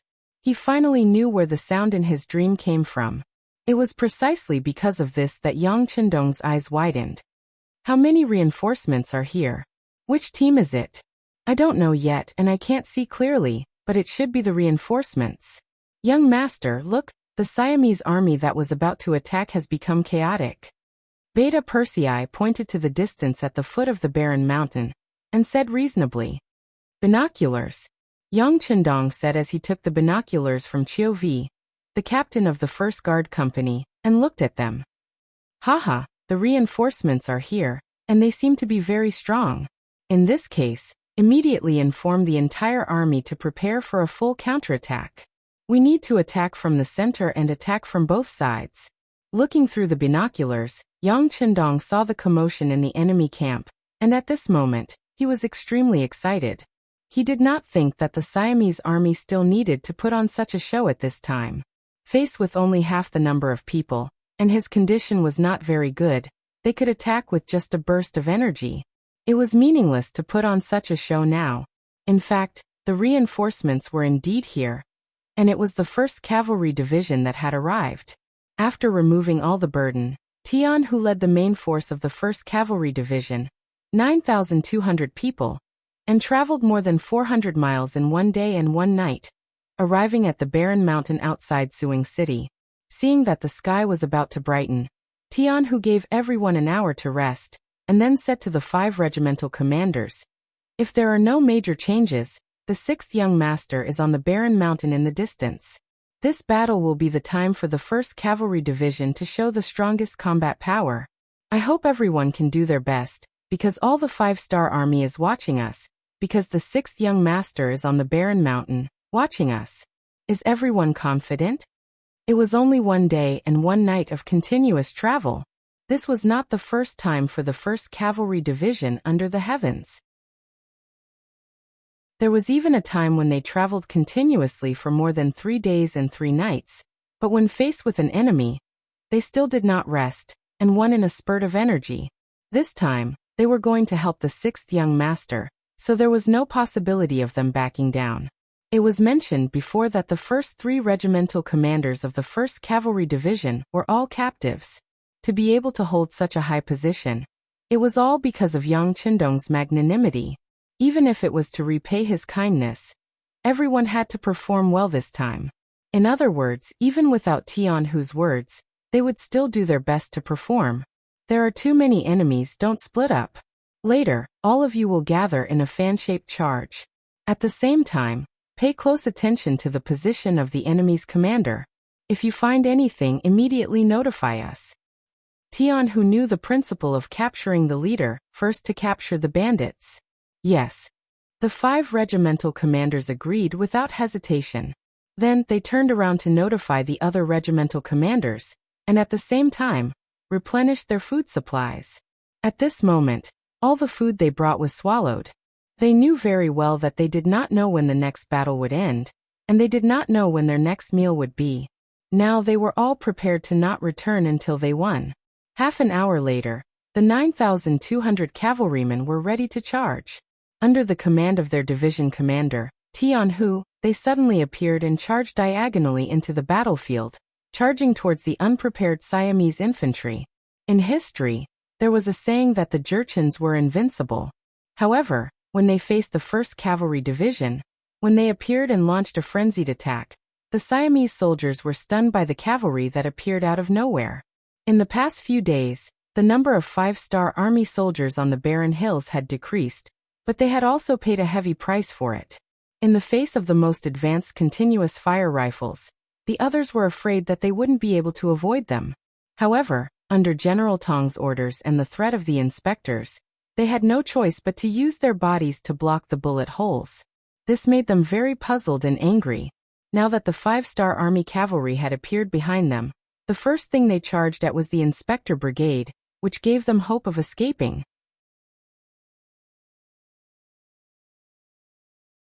Chapter 1036. Although the reward was high, one had to be alive to claim it. After witnessing the power of the five-star army, the desire to claim the reward faded. It was only because they had no other choice but to make this choice. Now that they had a chance to save their lives, the Siamese soldiers, who were already demoralized, turned their swords around and ran away. Yes, they ran. Faced with the sudden appearance of the world's #1 cavalry division, most of the Siamese soldiers did not even have the courage to fight. They only knew that the only way to survive had been opened. All they needed to do now was to follow the flow and escape with their lives.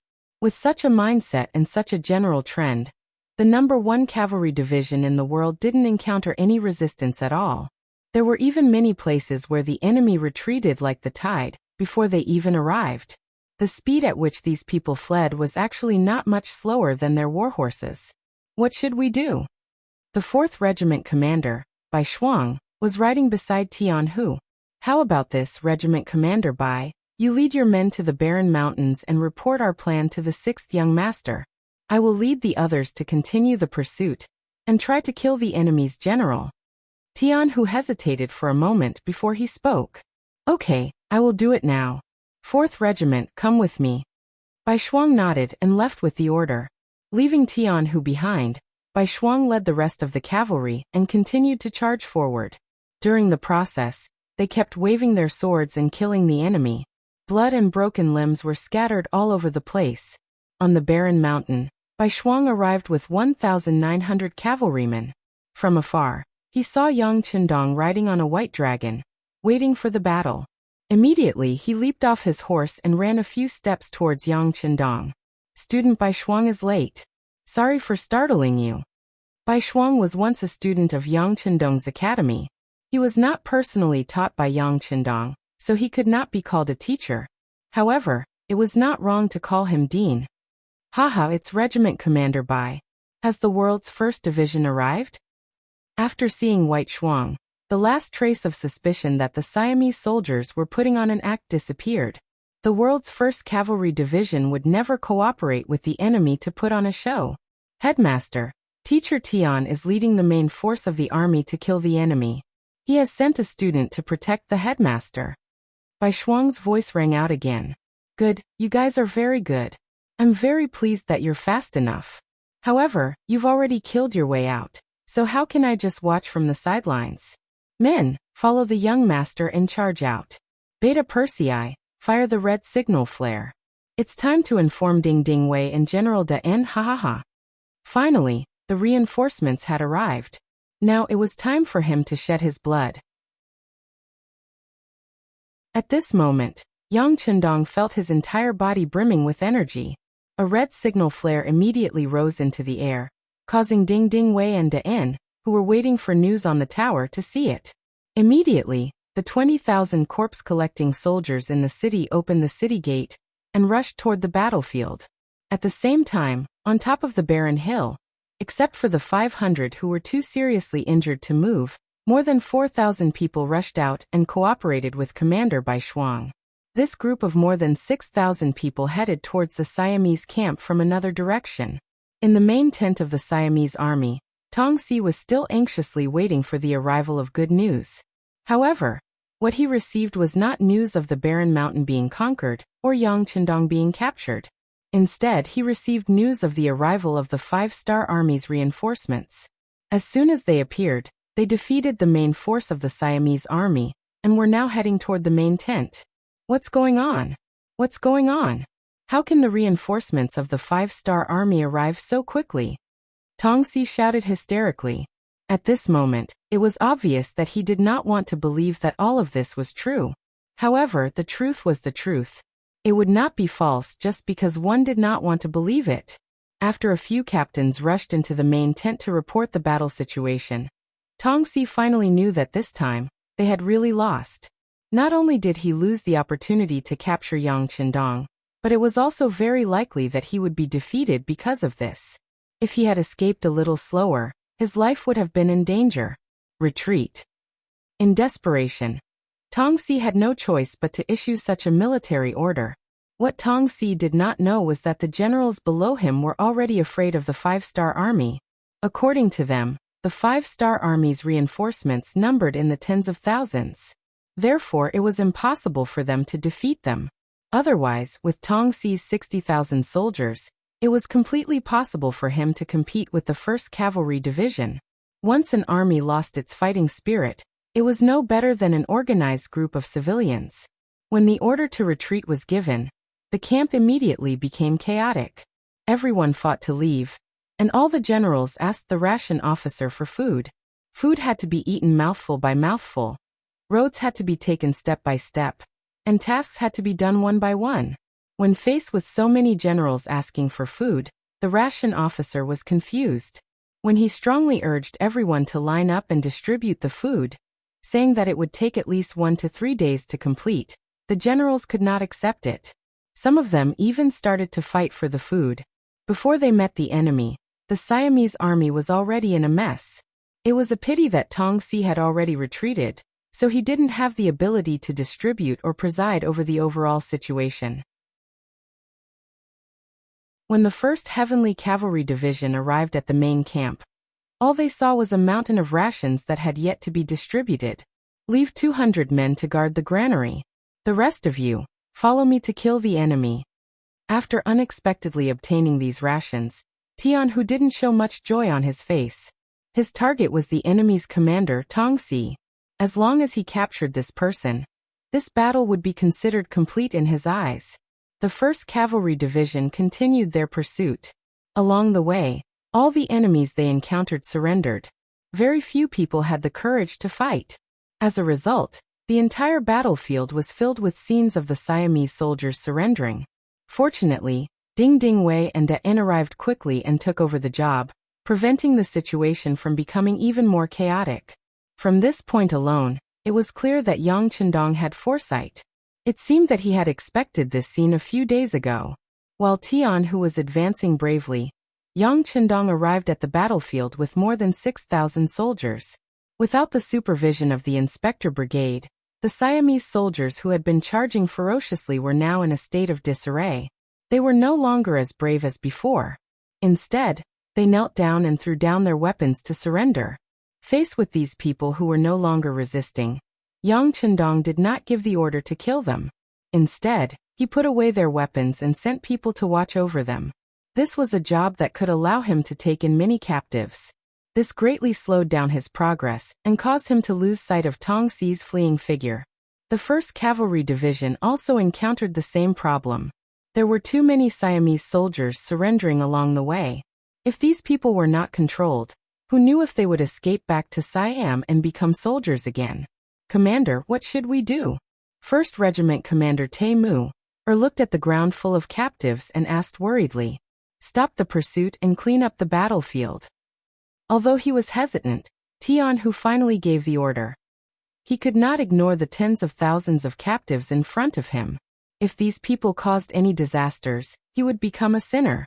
Tong Si never expected that the ferocious 5-star army would have to give up the pursuit due to the large number of captives. This allowed him to successfully escape from Cambodia and return to Siam. It was said that along the way, he encountered nearly 100,000 Siamese soldiers who rushed to reinforce him. They were all persuaded to return. Tong escaped, but even more soldiers were forced to surrender because they didn't have war horses. In order to preserve their lives, they were forced to surrender. According to the statistics after the battle, there were more than 50,000 captives in this battle. There were also countless military supplies and provisions. The battle to defend Suing City, and the danger of being surrounded by barren hills was finally resolved. It seemed like they had effectively blocked the attack of the Siamese army, and the 5-star army had turned the tables. However, in Yang Chendong's view, this was far from the end. This was just the beginning. In front of the city gates of Suing City, there were corpses covered in white cloth. A total of 4,854 soldiers of the 5th Division, and the Black Knights had died. At this moment, they were all lying here. Many of them could not be found for various reasons. The only things that were covered were the items they used daily. Revenge! Revenge! Revenge! The entire city gate was filled with shouts. They were all soldiers of the 5th Division. This time, they had lost half of their division and were almost crippled. Everyone was suppressing the anger in their hearts. There were less than 800 black knights and dragon guards left. They stood to the left and right of Yang Chendong. None of them made a sound, but from their eyes, which revealed their armor, they were filled with intense killing intent. It was obvious that they were also extremely sad at this moment.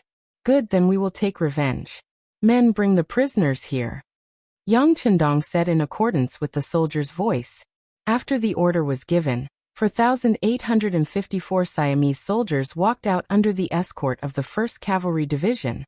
These people were all prisoners of war, and they were the kind that did not admit defeat. Even in the prison camp, they were still shouting about their identity as Siamese soldiers. They were still shouting that one day when they returned to the army, they would come back to Cambodia and teach the 5-star army a lesson. Yang Chendong didn't have time to do their ideological work. He didn't even mention the matter of re-education through labor. It just so happened that a large memorial service was going to be held for the dead comrades. These people were put to use. They were tied up with ropes one by one and brought out like sugar-coated haws. There were nearly 50,000 Siamese prisoners outside the city. There were hundreds of thousands of people in Suing City who watched this scene. They watched as the 4,854 prisoners of war were brought out. They watched as Beta Persei used his naturally loud voice to recite the names of the dead comrades.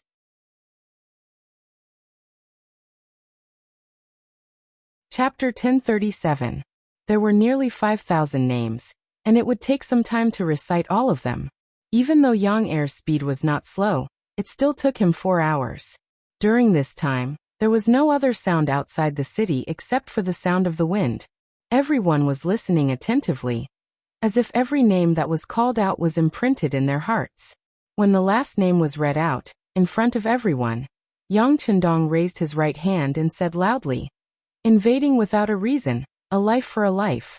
Today, these people are sentenced to death and will be executed immediately.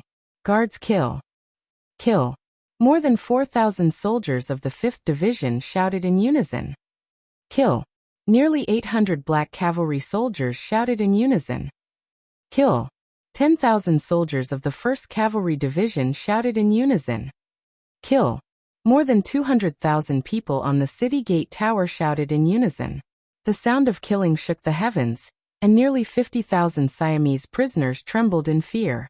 Some of the more timid ones could no longer stand and fell to the ground. Under the sound of killing, 454 Siamese soldiers were executed. Their mouths were gagged in advance, so when they died, they did not make a single sound. No one knew if they had admitted their mistake at this moment, or if they wanted to continue cursing. But these were no longer important. What was important was that they were dead and could no longer pose any threat to the 5-star army. Since ancient times, many people had said that killing prisoners of war was an ominous thing. But this time, when Yang Chendong ordered the prisoners to be killed, no one made a different sound. Firstly, they were not prisoners at all. They were just enemies who had temporarily lost their ability to fight. Secondly, the souls of the 5th Division, especially the Black Cavalry, had to be avenged.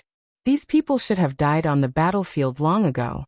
It was not a bad thing to make use of them. The machete fell, and 4,054 heads fell to the ground. Nearly 50,000 Siamese prisoners had completely lost their will to fight. At this moment, they suddenly understood how precious life was and how lucky they were. With the deaths of these people, the 5-star army became even more famous.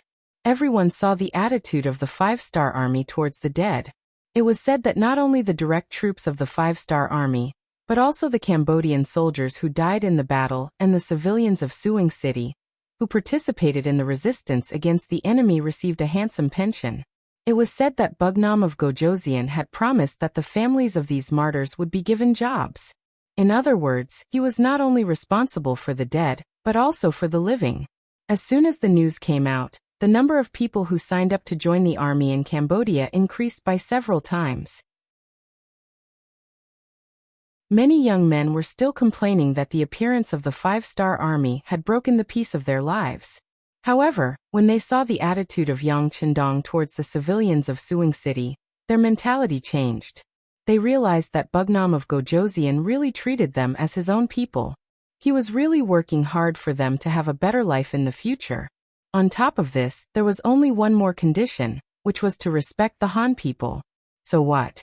When did ordinary people have the final say? When did they ever enjoy real freedom?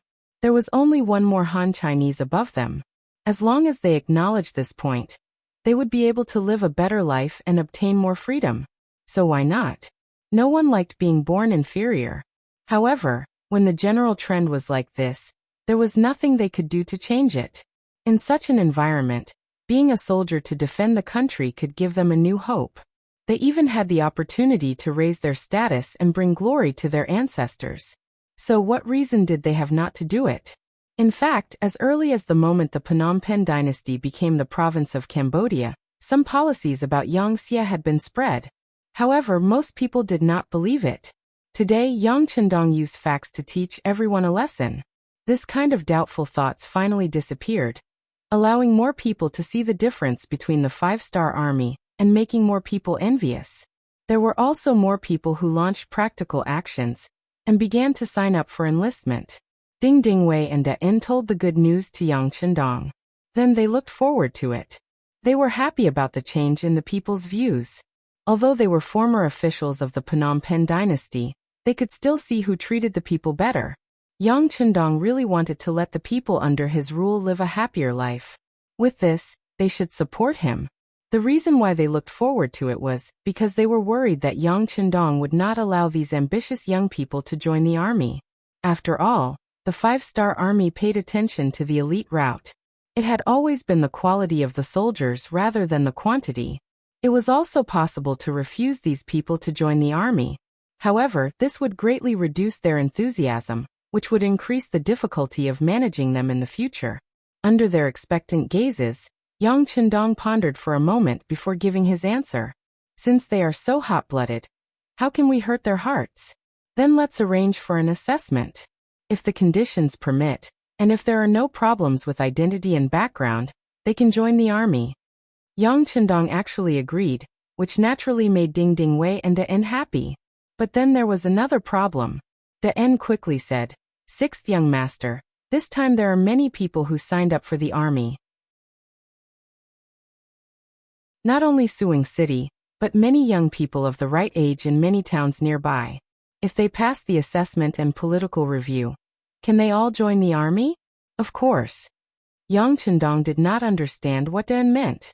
On the other hand, Ding Ding Wei quickly said, "Sixth young master, it's like this. This time, there are a lot of people, and there should be a lot of people who pass the assessment.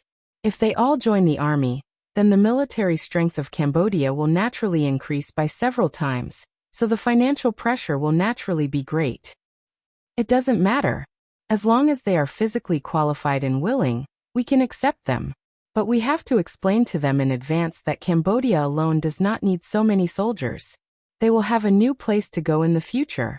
As long as we are prepared, we can accept as many as we want." In this battle, Yang Chendong saw the drawbacks of insufficient military strength.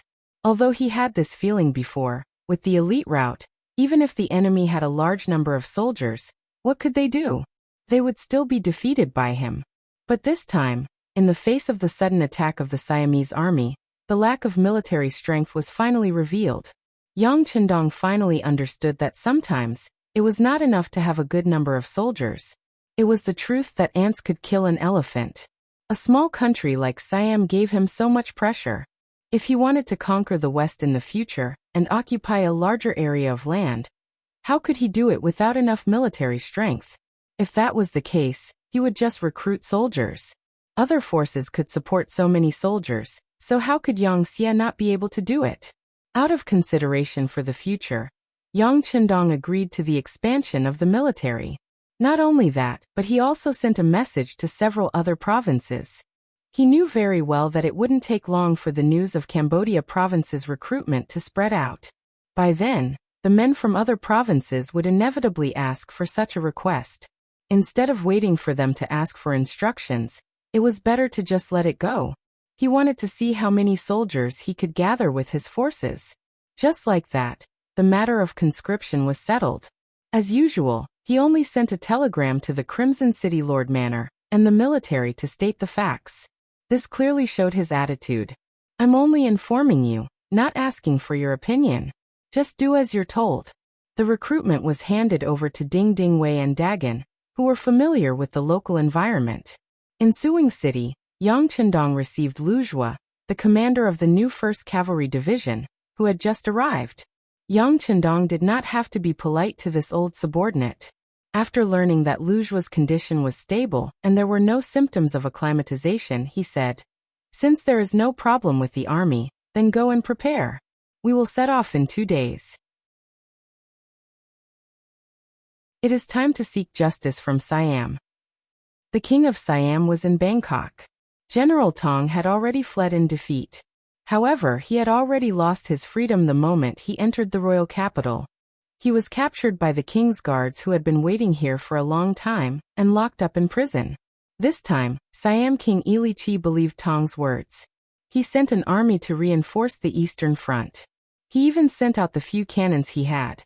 However, in the end he did not manage to capture Yang Chendong, but the news of the army's defeat. Since the matter had failed, someone had to take responsibility for it. Tong naturally became the culprit. For this matter, Ili Kui found Prime Minister Hammond and personally announced his decision to behead Tong Si. According to him, if a general lost a battle, he had to be punished, especially when the 5-star army's counterattack was imminent. If he did not deal with Tong, the other generals would not do their best.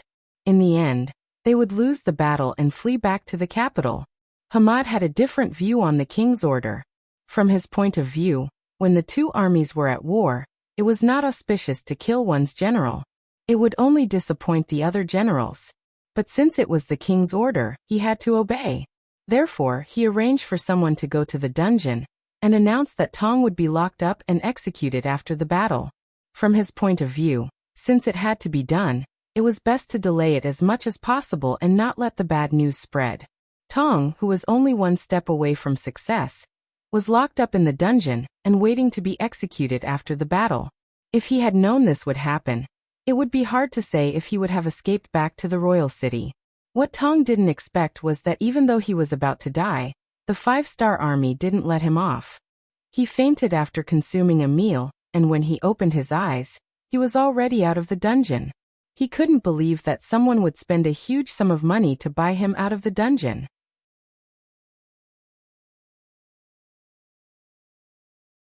Chapter 1038. The person said that he was General Tong's family, and they were willing to exchange him for someone of similar stature. He was just a dying man. When the prison guard saw the large amount of gold and silver, he handed him over without much thought. After all, he was going to die anyway, so no one would pay attention to him. However, they did not know that this was the beginning of the disaster for Siam. Everything started with Yang Chendong's telegram reprimanding the intelligence department. The Siamese army split into 2 groups and marched towards Cambodia to intimidate Laos.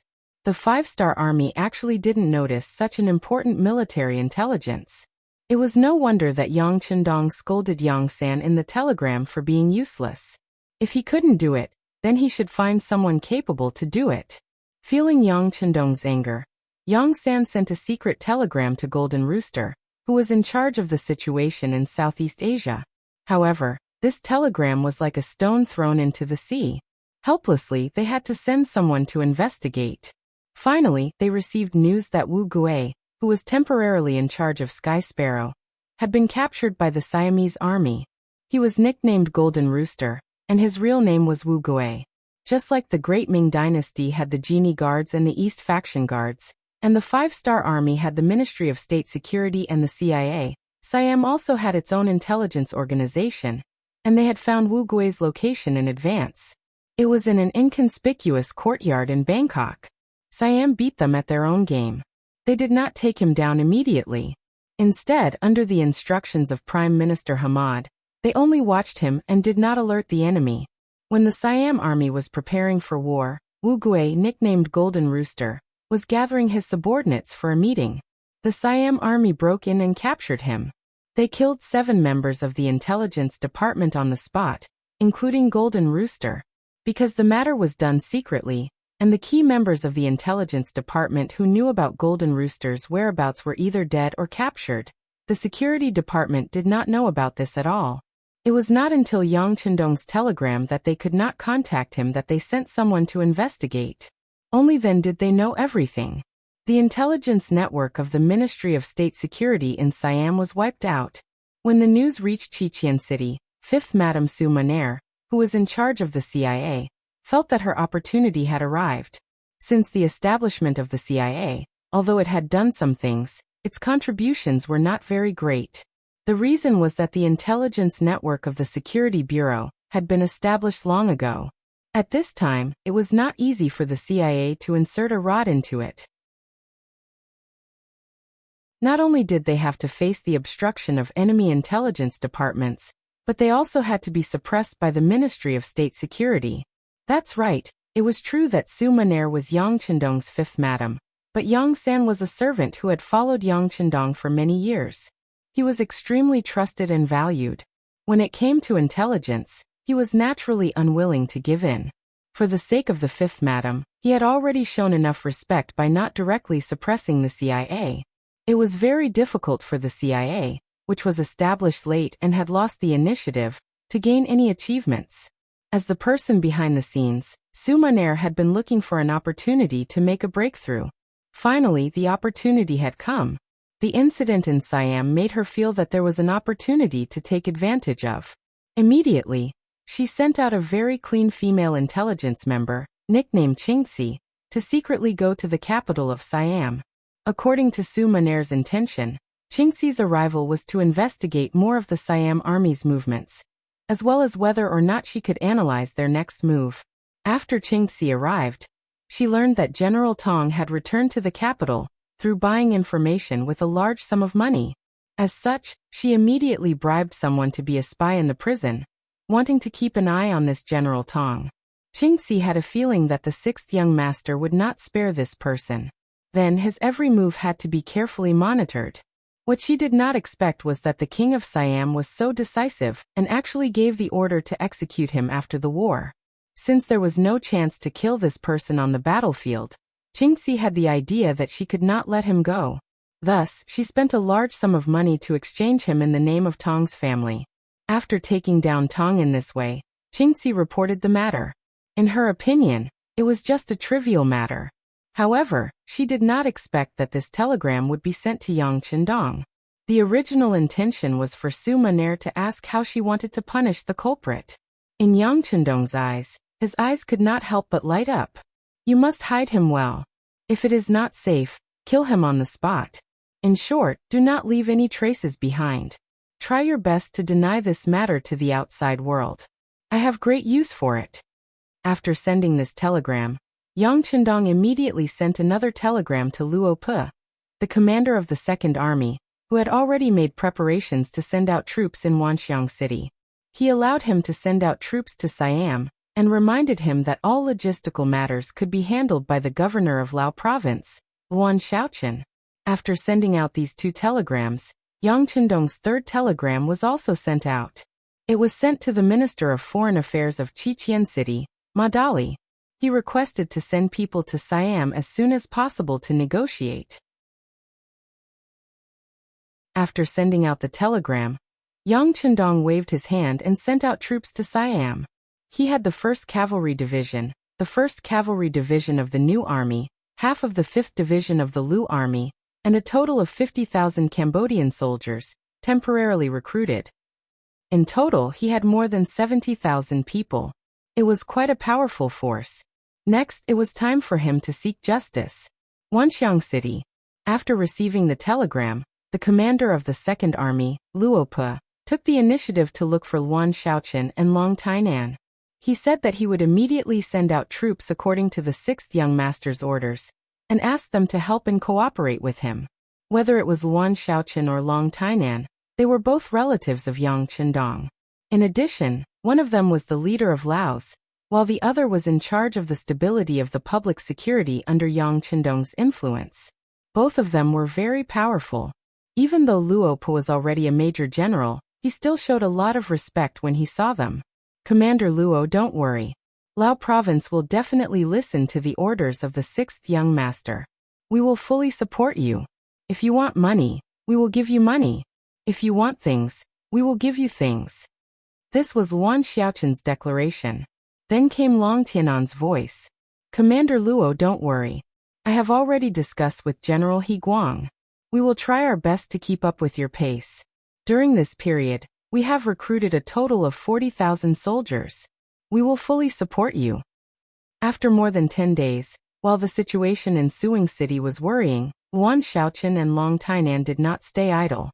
After they reached a common goal, they did something very bold without being able to contact Yang Qindong. That was to recruit soldiers on the spot, especially the police force. Under Long Tianan's request, many people joined the army and became members of the Lao army. This allowed the army to expand in a short period of time and reached a total of 40,000 people. It was also proven that their thoughts were the same as Yang Qindong's. As expected, Cambodia province started to expand the army. However, Lao province's actions were done before this order. Because of this, Luan Xiaoqin and Long Tainan jointly signed a telegram to Yang Qindong to ask for forgiveness. Not only was military power important, it was also very sensitive. It was like a double-edged sword. If used well, it could be used to kill the enemy. If not, it would hurt oneself. Knowing this, the two of them had to show some attitude. Of course, Yang Qindong also had to show some attitude. He ended the telegram by telling them not to do it again. This was also a reminder to some people that privately recruiting and dispatching troops was not allowed. This warning was a warning that it would not happen again. After receiving support, Commander Luo Pa finally let loose. Other than the 7th Division who remained in Vietnam to stabilize the situation, the 2nd Division and the 6th Division moved out. They suddenly left Wanxiang City and charged towards the Siamese camp outside the city. Following behind these two divisions were the 40,000 newly recruited Lao army soldiers. They were made up of young and strong Lao army soldiers who had yet to get used to each other. At this point, the North, South and East 5-star armies started to retaliate against Siam. On the north was the 2nd and 6th Divisions led by Luo Pa, as well as the 40,000 Lao soldiers, a total of 67,000 men. On the east was the 1st Cavalry Division led by Yang Qindong, the 1st Cavalry Division of the new 1st Army, half of the 5th Division and 50,000 Cambodian soldiers, a total of 74,000 men. On the south was the 1st and 2nd Divisions of the 1st and 2nd Divisions of the 1st C Division. They had a total of 17,000 soldiers. Among them, C's 2nd Division Zhao Changchao had already captured Pearl Island, later known as Phuket Island, cutting off Siam's southern road by land. After C's 1st Division occupied Samui Island, they used the water to enter the land and surrounded Pattaya, later known as Tabaya, which was southeast of Bangkok, forming complete control over the entire southern sea of Siam.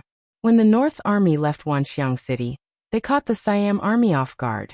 Over the past few days, the Siam Army had gotten used to the 5-star Army's defense and did not expect them to suddenly attack. The 20,000 unprepared Siam Army was crippled by the 2nd and 6th Divisions of the Lu Army. Amidst the sounds of gunfire, they were defeated. In less than an hour, they left behind 3,000 corpses and fled.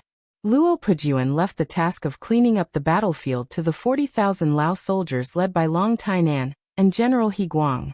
Then he continued to lead the 2 army divisions to Wulong City, an important city in the north of Siam.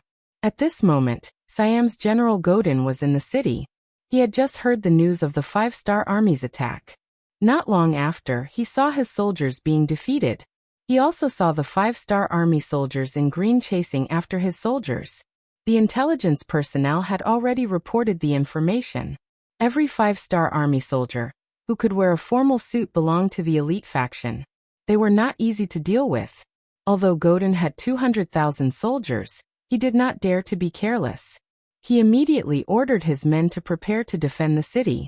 Cannons, bows, rocks, and kerosene were all prepared. For the sake of safety, he didn't even have the slightest intention of letting the 10,000 defeated soldiers outside the city into the city.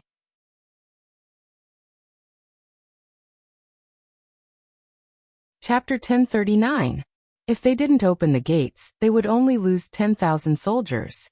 Once they opened the gates, the main force would be in danger.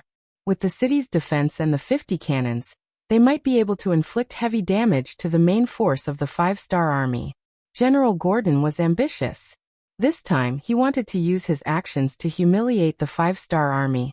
He wanted to tell them that the Siamese army wasn't like the Tsonglan army or the Phnom Penh army. They were capable of fighting. While Gordon was waiting for the enemy to approach the city, the five-star corps stopped moving. They took out their 100mm mortars and aimed at the city tower. Gordon was waiting for the enemy to approach the city so that he could destroy one of them with his cannons. The five-star corps stopped moving. They took out their 100mm mortars and aimed at the city tower. Looking down from above, Gordon saw that the five-star army stopped moving when they were 5 miles away. He didn't understand what they were up to. He didn't have to wait for long before reality told him the truth. Luo Po ordered the cannons to open fire. The mortar cannons could fire up to 13 li away. Using Wulong City, which was only 5 li away, as a target, it was as easy as playing a game. A total of 40 cannons rained down on the city walls, causing blood to splatter everywhere. Gordon, who was waiting for the enemy to approach, didn't expect the enemy to open fire from such a distance. His cannons could only fire up to a distance of 1,000 meters. This caused him to subconsciously limit his vision. Then, amidst the explosions, he was knocked to the ground by the shockwave. Fortunately, the soldiers beside him were very diligent. They pushed General Gordon to the ground. With 1 dead, 1 heavily injured, and 2 lightly injured, Gordon was safe and sound. He only lost his hearing temporarily. Not only Gordon, the Siamese soldiers on the city tower also lost their hearing. Other than the buzzing sound, they couldn't hear anything from the outside world. After a round of bombardment, the 2nd and 6th Division started to charge forward. To the cold front warriors who had to train at least 3 to 5 kilometers a day, a distance of 2,500 meters was nothing. Under the cover of the artillery, they arrived at the city gate that had already been destroyed. After a round of gunfire, they opened up a path and easily killed their way into the city. On the tower, the 50 cannons that had been transported to the North Tower had been reduced to a pile of scrap metal. Beside him, there were almost 1,000 dead bodies of the Siamese soldiers. The other survivors, including General Gordon, had already fled downstairs. In other words, it wasn't that they were useless. It was that their opponents were too strong. Facing the 2nd and 6th Division, who were fully equipped with firearms, the Siamese soldiers were caught off guard. They didn't even know much about them. Thus, they suffered a great loss in the first battle. The 200,000 soldiers of the Siamese army retreated like fish in the sea. It could be said that human potential was infinite. With the mentality of saving their lives, the Siamese soldiers retreated so quickly that the five-star army couldn't catch up to them. Except for a few who managed to catch up, the main force of the Siamese army fled south. After the victory of the first battle, they killed and captured 30,000 Siamese soldiers. Wulong City was handed over to the Laotian army. After a simple rest, Luo Yin led the 2 divisions and continued south. The news of the defeat on the northern battlefield quickly spread back to Manga City. In the palace hall, King Yi Liqi showed an expression of disbelief and asked a very idiotic question in front of all the civil and military officials. What is the five-star army doing? Are they going to destroy Siam like they did to Lan Song and Golden Rim? Proud people would always magnify their own strengths for no reason, but at the same time, they would also magnify their enemies' weaknesses. In Yi Liqui's eyes, Siam was the strongest army in the world. Perhaps it was a little weaker than the five-star army, but they had their own strengths. How could they be bullied so easily? Yi Liqui's shout attracted a lot of discussion in the palace. Then, Prime Minister Hamad stood up and said, "Your Majesty, the five-star army is coming. Looking at the fate of Lan Song and Golden Rim, we must be prepared for a war. Sure, let's fight. Who's afraid?" Siam had just entered the era of big cities. In comparison, its politics were clean and the people were loyal. Its strength was not weak. This was also where Yi Liqui's foundation lay. Before the war, Yi Liqui had found Hamad and a few other important officials. After a discussion, they agreed that the five-star army was not strong enough to destroy Siam. In other words, even if they lost the war, they could just lower their heads and give some compensation. The possibility of the country being destroyed was still very small. It was because of this point that Wuxia agreed to send troops. He wanted to take the 5-star army by surprise and reshuffle the cards in Southeast Asia. Now it seemed that it did play a role in the early stages. They even surrounded Yang Chendong. At that time, victory was so close. Unfortunately, Tong Si did not take advantage of this opportunity. In the end, he missed out on victory. Since they could not win, they had to think about how to stay in an invincible position. Considering the plan prepared before the war, Prime Minister Hamad continued, "Your Majesty, I request to send a message to the 5-star army to negotiate. Please allow it." Approved. Wuxia had to nod and agree. Unless he was prepared to fight to the death with the 5-star army, he could only negotiate and use this method to quell the flames of war. Under the cold consent of King Wuxia, the royal capital Bangkok once again gathered 200,000 troops to prepare for war. They were ready to support the various battlefields at any time. At the same time, they also sent a message to the 5-star army to express their intention to negotiate. The so-called peace talks were often the result of fighting. Fighting and fighting, fighting and fighting, everything came to a conclusion. In the end, it was a happy scene for everyone. After the Siam army lost the upper hand, the news of peace talks came. The commander of the East Army, Yang Chendong, who was leading the army to Siam, laughed after hearing the news. All of this was within his expectations. He even sent a telegram to the Ministry of Foreign Affairs in advance and asked them to send people over. Peace talks? They killed so many of our brothers. Now that our reinforcements are here, they are afraid? They want peace talks? How can there be such a good thing in the world? Beta Persei muttered to express his anger. Beta Persei's opinion made Yang Chendong speechless. In this battle, more than 200 black cavalry soldiers and more than 4,000 soldiers of the 5th Division died. It was a heavy loss. But in comparison, what benefits did the Siam army gain? The number of people captured and killed had exceeded 120,000. This was already a 30-fold loss ratio. At this moment, the king of Siam was the one suffering, not him. But then again, the lives of the 5-star army soldiers were very important. How could it be compared to the Siam army? From this point of view, Beta Persei's words were not wrong. That's right. It's impossible to talk about peace and let this matter slide. This time we are determined to get Siam. Yang Chendong's attitude was very firm. Beta Persei's eyes lit up when he heard this. However, Yang Chendong's next words made Beta Persei a little confused.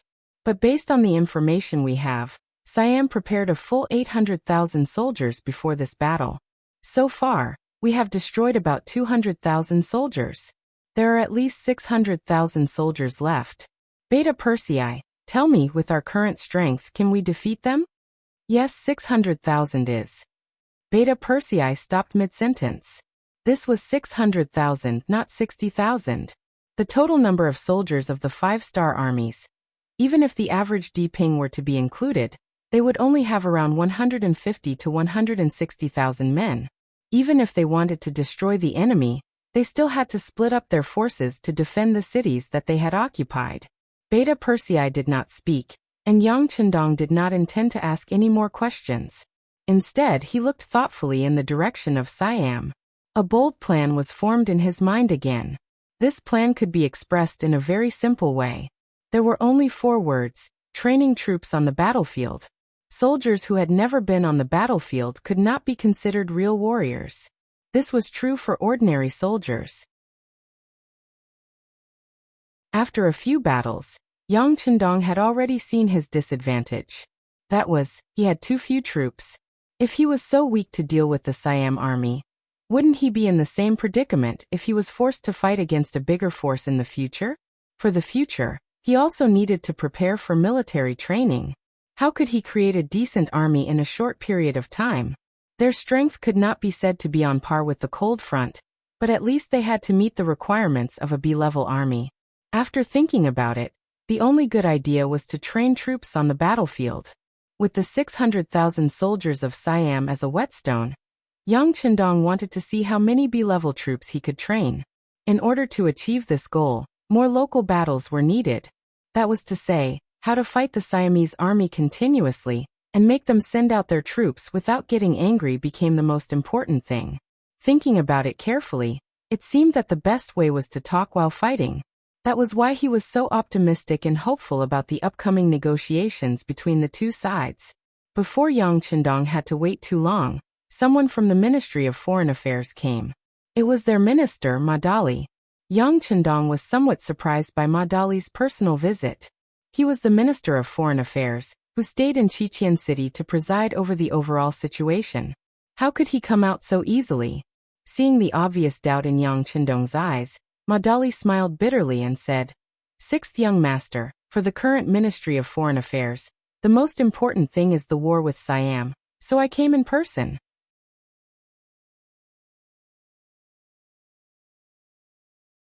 Chapter 1040. Haha. Hearing Ma Dali's sincere answer, Yang Chendong smiled. Diplomatic work was usually divided into three types: enemies, friends, and countries, regions, or forces in the middle. However, Yang Xie rarely had any hostile forces around him. In the end, it was because of their military and financial strength. It was said that a weak country had no diplomacy. If Yang Chendong were to add another sentence, it would be to strengthen the diplomacy of the strong. Yes, whether it was a strong military or economic power, diplomatic work was relatively easier. Whether it was because of the desire for benefits or the fear of military power, no one was willing to provoke a strong country or force. Therefore, compared to the heavy work of other departments, the Ministry of Foreign Affairs was much more relaxed. Finally, there was a strong country like Siam, and the Ministry of Foreign Affairs finally had a chance to show its strength. As the minister, Ma Dali simply volunteered to be here. Since the previous minister, Yang Shan, stepped down because of his son, Yang Taiju, Ma Dali had not achieved any outstanding results. Without any achievements, how could he convince the masses? Even when Yu Qian, as the city lord of Crimson City, held meetings with the status of Prime Minister Yang, Ma Dali rarely spoke. He had been looking for an opportunity to show his strength. Now that the opportunity had come, how could he let it go? After knowing Ma Dali's thoughts, Yang Chendong did not make any comments. A subordinate who wanted to achieve results should not be discouraged. On the contrary, he should encourage him. "Minister Ma, you have come this time. Whether you can defeat Siam, or even win this war completely depends on your diplomatic skills. As long as you can hold them back, the longer the time, the greater the chance of victory. What do you think? Are you confident?" Yang Chendong was telling him the truth. Ma Dali took this opportunity to ask carefully, "Sixth young master, have you made up your mind? Do you really want to defeat Siam in one go?" Ma Dali was like a poisonous needle that was inserted into the enemy's heart. Yang Chendong naturally had no intention of hiding it from him. "That's right. I've already made my decision." But Ma Dali hesitated for a moment. When he saw Yang Chendong's encouraging eyes, he continued, "But according to our investigation, Siam has just become a big city. Whether it is military, political, or economic, they are not weak. It will be difficult to take them down in one go." Difficult? It's like a spring. If you're strong, it's weak. Yang Chendong didn't care if the other party knew what a spring was, or if he could understand this saying. He still said decisively, if a person wants to grow, he has to go through some setbacks and difficulties. Similarly, if Yang Xie wants to expand, it has to do something that it knows is difficult. As long as it overcomes these difficulties, it will become stronger. Understood. Since Yang Chendong had already made up his mind, Ma Dali knew that there was no room for negotiation. He said, "Sixth young master, tell me, what do you want me to do next? What do I have to do?" "Haha, it's actually not complicated. You just have to do this and that will do." No one knew what Yang Chendong and Ma Dali talked about, but they only knew that early the next morning, Ma Dali had set up a carriage and led a delegation of more than 100 people, representing the interests of the Yang faction, straight to Manga City. It was inevitable that some of the military officers couldn't understand the departure of the peace negotiators, especially the commander of the 5th Division, Xiao Yining. In the battle on the Barren Mountain, half of his division had died. This was a grudge that must be avenged. Why would they suddenly enter into a state of peace negotiations? Wuxia, the commander of the new army's 1st Cavalry Division, was also puzzled. He had traveled thousands of miles, taking a boat and rushing day and night. He hadn't even fought a single battle. And now they were going to negotiate? Then what was the point of him bringing the 1st Cavalry Division here? In the main tent, whether it was Xiao Yining or Wuxia, after Yang Chendong said that they could say anything and ask anything, the two of them took the lead to speak, expressing the puzzlement in the hearts of their subordinates. In response to their questions, Yang Chendong only replied, "Who said we're not going to fight?" Just this one sentence confused the two commanders. Xiao Yining reacted a little faster. "But didn't we already send people to negotiate with Siam?"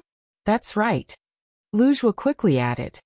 "Who said that we can't continue fighting if we're negotiating? It doesn't matter. They can talk, we'll fight." Yang Chendong waved his hand casually again, as if they had all misunderstood. In response to Yang Chendong's answer, not only the two commanders, but also the other commanders in the main tent were confused. Even the commander of the 1st Cavalry Division, Tian Hu, was puzzled. He also didn't understand what the 6th young master was going to do. Why? Is it hard to understand? The young master meant that the war and peace negotiations can be carried out at the same time. However, when we fight, we don't have to send our main force to the front like before. Instead, we can send our reserve troops to the front. We can use this opportunity to see if there are any suitable seedlings. Yang Chendong saw that everyone was confused, so he simply explained it clearly. As soon as he said this, a few people were the first to understand. Especially Commander Tian Hu. Where did his 1st Cavalry Division come from? Wasn't it formed by constantly fighting on the battlefield and gathering elites? This was going to continue the old path. Naturally, he had the most right to speak. He immediately said, "The 6th young master means to train the soldiers through war?" "That's what I mean. Of course, as veterans who have experienced hundreds of battles, this time, you have to do your job as instructors. Not only that, once you find a good seedling, you can apply for recruitment. The young master will give you a certain amount of talent support. Of course, you have to do your job as instructors and examiners. You have to score every soldier in the war. This is an extremely important matter. Do you understand?" When he said these words, Yang Chendong especially looked at the commander of the 5th Cavalry Division, Xiao Yining. The meaning he wanted to express was very clear. Isn't the 5th Cavalry Division lacking in soldiers? Once this war is over, the 5th Cavalry Division can be reorganized. Even though Yang Chendong's meaning was very clear, and Xiao Yining was indeed moved, there was still a problem that he didn't clarify. Otherwise, he really wouldn't be happy. The 6th young master, if his performance is outstanding, can he be promoted? Of course. Otherwise, how can he join the 5th Cavalry Division? Yang Chendong said as if it was a matter of course. "Good. I understand." At this moment, Xiao Yining's face finally revealed a smile. At this moment, he even became a little excited. He was still thinking that with the current ratio of young and strong Han men in Crimson City, it would be difficult to recruit more than 4,000 people. If things went wrong, it would affect the strength of the 5th Cavalry Division. Now that they could train the soldiers on the battlefield and recruit good seedlings, the 5th Cavalry Division would definitely be able to quickly return to its former glory. After the general plan was set, Yang Chendong announced a few more details. For example, only those who killed 10 people on the battlefield would be allowed to be promoted. Other than that, those who performed well would be able to enter the B-grade troops, the auxiliary troops of Crimson City, and those who performed well would be able to enter the C-grade troops, the provincial troops. As for those who didn't perform well, they would be given money to chase them away. In short, they would only fight for the sake of producing elite soldiers. If there were really no suitable candidates, it would be better to not have them than to form an army for the sake of numbers. Otherwise, not only would they be scamming them, they would also be scamming themselves. On the battlefield, the enemy wouldn't be afraid because of the number of soldiers you had. On the battlefield, victory wouldn't be decided by who had more soldiers. Using battle to nurture soldiers was carried out in an orderly manner under Yang Chendong's decision. According to his requirements, any commoner between the age of 16 and 35 who was under the Yang faction's influence could sign up. Then, the various cities would report the list to the various provincial governments, and in the end, the provincial governments would transport the people to the battlefield. In order to encourage people to sign up, Yang Chendong also proposed that the number of soldiers each province could choose would have a close relationship with the provincial governor and the various officers at the end of the year. In the end, there would be a reward system, praising the provinces that performed well and scolding the provinces that didn't, etc. The temptation of being promoted was already very big, and now that it was directly related to the official rank evaluation, who wouldn't want to try their best? Immediately, under the encouragement and publicity of the local governments, there were many people who signed up. Batches of young men who met the requirements were sent to the North Army's new Second Army, Luopos, and the East Army's Yang Chendongs. In the East Army, the first army that was approved to train soldiers was the 50,000 Cambodian soldiers who followed Yang Chendong. Of course, this was not all the soldiers of the right age in Cambodia. With a population of 4 million, it was not a problem to select a few 100,000 suitable soldiers. These 50,000 soldiers were just the first batch of soldiers to be sent to the battlefield. The power of training soldiers was completely delegated to the 3 division commanders, Tian Hu, Xiao Yining, and Lu Zhua. After a discussion, they decided to only send 2,000 recruits to the battlefield at a time. In order to ensure that they would not be surrounded by the Siamese army, the 1st Cavalry Division, the 1st Cavalry Division of the new 1st Army, and the 5th Division of the Lu Zhua would send veterans to accompany them. They would only be sent out when they encountered suitable opponents, so as to ensure that they could complete the training requirements under the circumstances of equal strength and strength. The 5-Star Army had sent out envoys according to the king's request, and the troops were heading to the capital, Bangkok. For this reason, it was said that the 5-Star Army in the south had stopped their attack on Pattaya. After receiving this news, the Siamese army, which was originally very nervous, immediately relaxed.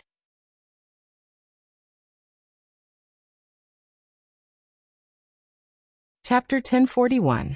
It was at this time that a scout suddenly reported that a small unit of the 5-Star Army had left the border city of Bob and was heading towards Shafu City.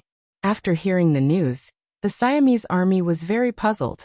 The Siamese general guarding Shafu City immediately sent people to stop them, as if he wanted to persuade them to stop moving forward. In the middle of Bob and Shafu City, the two sides met. On one side was a Cambodian army of 2,000 people, and on the other side was a Siamese army of 5,000 people. The veterans of the 5-Star Army who followed and protected them quickly made a decision. This battle was worth fighting. At least in their eyes, if they were the ones fighting, they would not need 2,000 people, but 1,000 people would be enough to win. With this decision, the first training of the soldiers began. The mixed soldiers were mixed soldiers. They did not have much training, and most of them relied on brute force. The result of the first battle was no surprise. More than 300 of the 2,000 soldiers were killed on the spot, and the rest fled back. According to the information obtained by the veteran scouts, not even 100 Siamese soldiers were killed. When the news reached Yang Chendong's ears, he was not surprised at all. Some soldiers who had not undergone systematic training were just a bunch of brute force.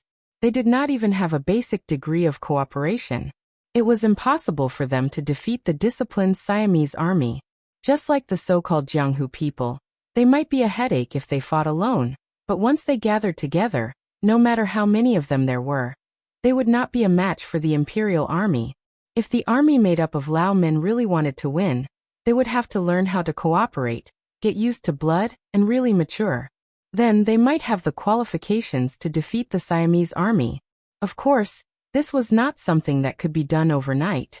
Fortunately, Yang Chendong had time to wait. Even if more of these people died, Yang Chendong would not show any sadness. These were all alien races, and for a certain period of time, he had even thought about how to stop the growth of the alien race population, and what kind of attitude and methods he should adopt towards these adult alien males. This was one of the methods that Yang Chendong had thought of. When a foreign woman married a Han man. From the looks of it, the effects were pretty good. Now that they had the advantage of sacrificing foreign men on the battlefield, even if foreign women wanted to get married in the future, they would have no choice but to choose Han men. This was a way to eliminate the foreign race. At the same time, it was also a kind of gospel for the Han men. It was also a vicious method that Yang Chendong used to unify the Han people. Perhaps some people could see this point. Perhaps there would be people in the future who would comment on this matter. Some people might even criticize his backbone because of this, but Yang Chendong did not care. What he wanted was the day when the Han people became strong and dominated the world. As for what others thought of him, it was not important. To paraphrase a saying, who cares if there is a flood after his death? The first attack failed, but soon the second Cambodian army was sent out. They were either inspired by the fact that the five-star army, with less than 10,000 people, could fight for so long against the Siamese army and won a great victory. So they looked down on the Siamese army. Or maybe the conditions that Yang Chendong gave to the victors were so good that they could not bear to try. Or maybe it was because they wanted to prove themselves through this battle. They wanted to tell their relatives in their hometown and their women that the five-star army was not the only one in the world who knew how to fight. They were real men and they could do it too. Regardless of the reason, there were waves of Cambodian soldiers. Under the control of the five-star army, they were divided into groups of 2,000 people and entered the Siamese territory, looking for an opportunity to fight the Siamese army. At this moment, in the capital of Siam, Manga City, Minister Ma Dali had appeared as the representative of Yang Xia. He was warmly received by Prime Minister Hamad. What was a politician? The performance of the two men was obvious. No matter how fierce the battle was before and how many people were killed or injured, when they met this time, their faces were full of joy. Those who did not know the inside story would definitely think that the two men must be old friends. They would never think that they were scheming against each other. On the way into the city, Hamad even prepared a small welcoming ceremony to show the people that Siam still loved peace. Even when the situation was good, they still negotiated with the emissary sent by Yang Xia. This showed that they were broad-minded. Yes, in the hearts of most of the Siamese who did not know the situation, they were the most powerful when they had just entered the city. Even in this battle against the five-star army, from the beginning until now, they had always been in a dominant position. Not long ago, there was news that the leader of the five-star army was surrounded by them. If it were not for the sake of peace in the future, and wanting to persuade the leader to surrender, they would have killed him directly. That was a war where hundreds of thousands of people surrounded less than 10,000 enemies. Even if everyone spat, the war would have ended. Ma Dali walked beside Hammond with a smile on his face as they crossed the street. In fact, he and his team had heard the discussions of the people on the streets. Those who were able to enter the Foreign Affairs Department were naturally knowledgeable people. Among them, there were many graduates of the Yang Family Academy and the Crimson City Academy. When they entered the school, they were exposed to a course called Foreign Languages. In the words of the founder, Yang Chendong, if you want to defeat your enemy, you must first understand your enemy. For this reason, Ma Dali had brought many talents who understood Siamese into this team. Even he had no problem conversing with them. With this advantage, the conversations of the people on the street naturally fell into their ears. This allowed them to have a deeper understanding of the situation in Bangkok and obtain first-hand information. All of this was outside of Hamad's expectations. He was certain that there were people who understood Siamese in this team, just like how there were people who understood Chinese beside him. However, the number was definitely not too many. Otherwise, he wouldn't have lined the streets to express his sincerity. Both parties passed through the commotion and finally arrived at the courtyard in the city that was specially used to receive foreign ambassadors. Upon entering, the originally smiling Ma Dali and Hamad seemed to have changed into a different person. Their smiles were retracted and replaced with a solemn expression. Esteemed envoy Ma, you must be tired from the long journey. Take a rest for the night. If there is anything else, we will discuss it tomorrow. Hamad didn't immediately enter his role. He needed to give Ma Dali some time to rest. He also needed to think carefully about what to do next. Ma Dali acted as if he didn't understand Hamad's words. Only when the interpreter translated the words into Chinese did he nod and say, "Thank you for your understanding. Since that is the case, we will meet again tomorrow." When he said that he would see her the next day, no one would have thought that this delay would be half a month later. Of course, at this moment, Hamad was truly prepared to have a good discussion with Madali tomorrow and see what the other party wanted. Therefore, after settling down the 5-star army ambassadors, he headed straight for the palace. According to his intention, he would first report to the king and receive a general decree. Upon entering the palace, not only did Hamad see the king, Yi Liqui, he also saw another first-rank general guarding the western border of Siam, Chen Hong. According to the Great Ming Dynasty's system, Chen Hong was considered a relative of the emperor. His sister married Yi Liqui and was deeply favored by the emperor. Because of this, he was promoted several times from a small general stationed with 100 soldiers. In the end, he became a first-rank general, second only to Gordon. Relatives of the king were not allowed to interfere in politics. This was the same everywhere. Thus, Chen Hong had no choice but to leave the capital and head to the safest western border of Siam. He became a first-rank general in name, and was mainly responsible for dealing with the Awol dynasty. To put it bluntly, he was completely a figurehead. This time they had started an all-out war with the 5-star army. They had seized the initiative and were now in a stalemate. The situation was gradually developing in a bad direction. It could be said that it was the time for the entire country to mobilize their troops. As a first-rank general, Chen Hong naturally returned. Not only that, when he returned, he brought with him good news that he had just received from the military. The 5-star army's attacks from the north and east had suddenly become weak. News of the Siam army's victories came from the front lines. Translator, Nyebo Studio Editor. Nyebo Studio. Good news made Yelinki very happy. After knowing the purpose of Chen Huang's visit, Yelinki immediately welcomed him. Yelinki knew the whole story and knew that the 5-star army had been launching attacks every day. Although the scale of the attacks was not very big, it was a real attack. The Siamese army naturally fought back. Originally, they were expecting a fierce battle. But who would have thought that the 5-star army could not fight anymore? Is this true? King Yi Liqui's face was filled with disbelief as he asked. Yes, there are battle reports from all sides. One of them was written by General Gordon himself. Chen Hong said with a face full of flattery and joy.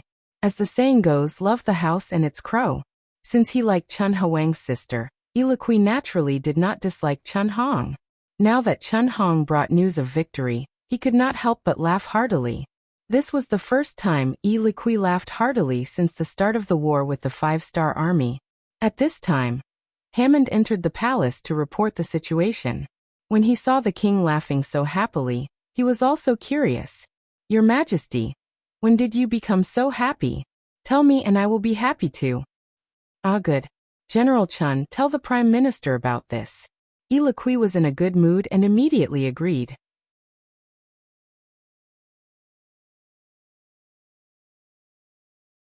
Chapter 1042. With a smile on his face, Chen Hong turned around and bowed to Hammond. He then said, Prime Minister, news just came from the front lines. The 5-star army's attack is weak. After several battles, they have suffered heavy losses. Our side has won. And this is all thanks to His Majesty. His Majesty's troops represent the righteous. Even the heavenly sect was moved, resulting in today's victory. Chen Hong did not forget to take the opportunity to flatter the king. At the same time, he was carefully observing Hammond's reaction. Just like in most dynasties, civil and military were at odds. In Siam, civil and military rarely got along. In particular, the reason why Chen Hong left the capital for Shijiang was because of the advice of Hammond and the other civil officials. He hated these people from the bottom of his heart. But because the king valued these civil officials, he had no choice but to deal with them. But no action did not mean no thoughts. During his time in Shijiang, Chen Hong was constantly thinking about revenge. This time, he was looking for an opportunity to do so. In his view, if he wanted to take revenge, the first person he had to deal with was the Prime Minister, who wielded enormous influence in the court. If he did not topple this mountain, once the war was over, he would probably have to return to the western border to suffer. Prime Minister Hammond didn't think too much about it. At least at this moment, his mind was completely focused on government affairs.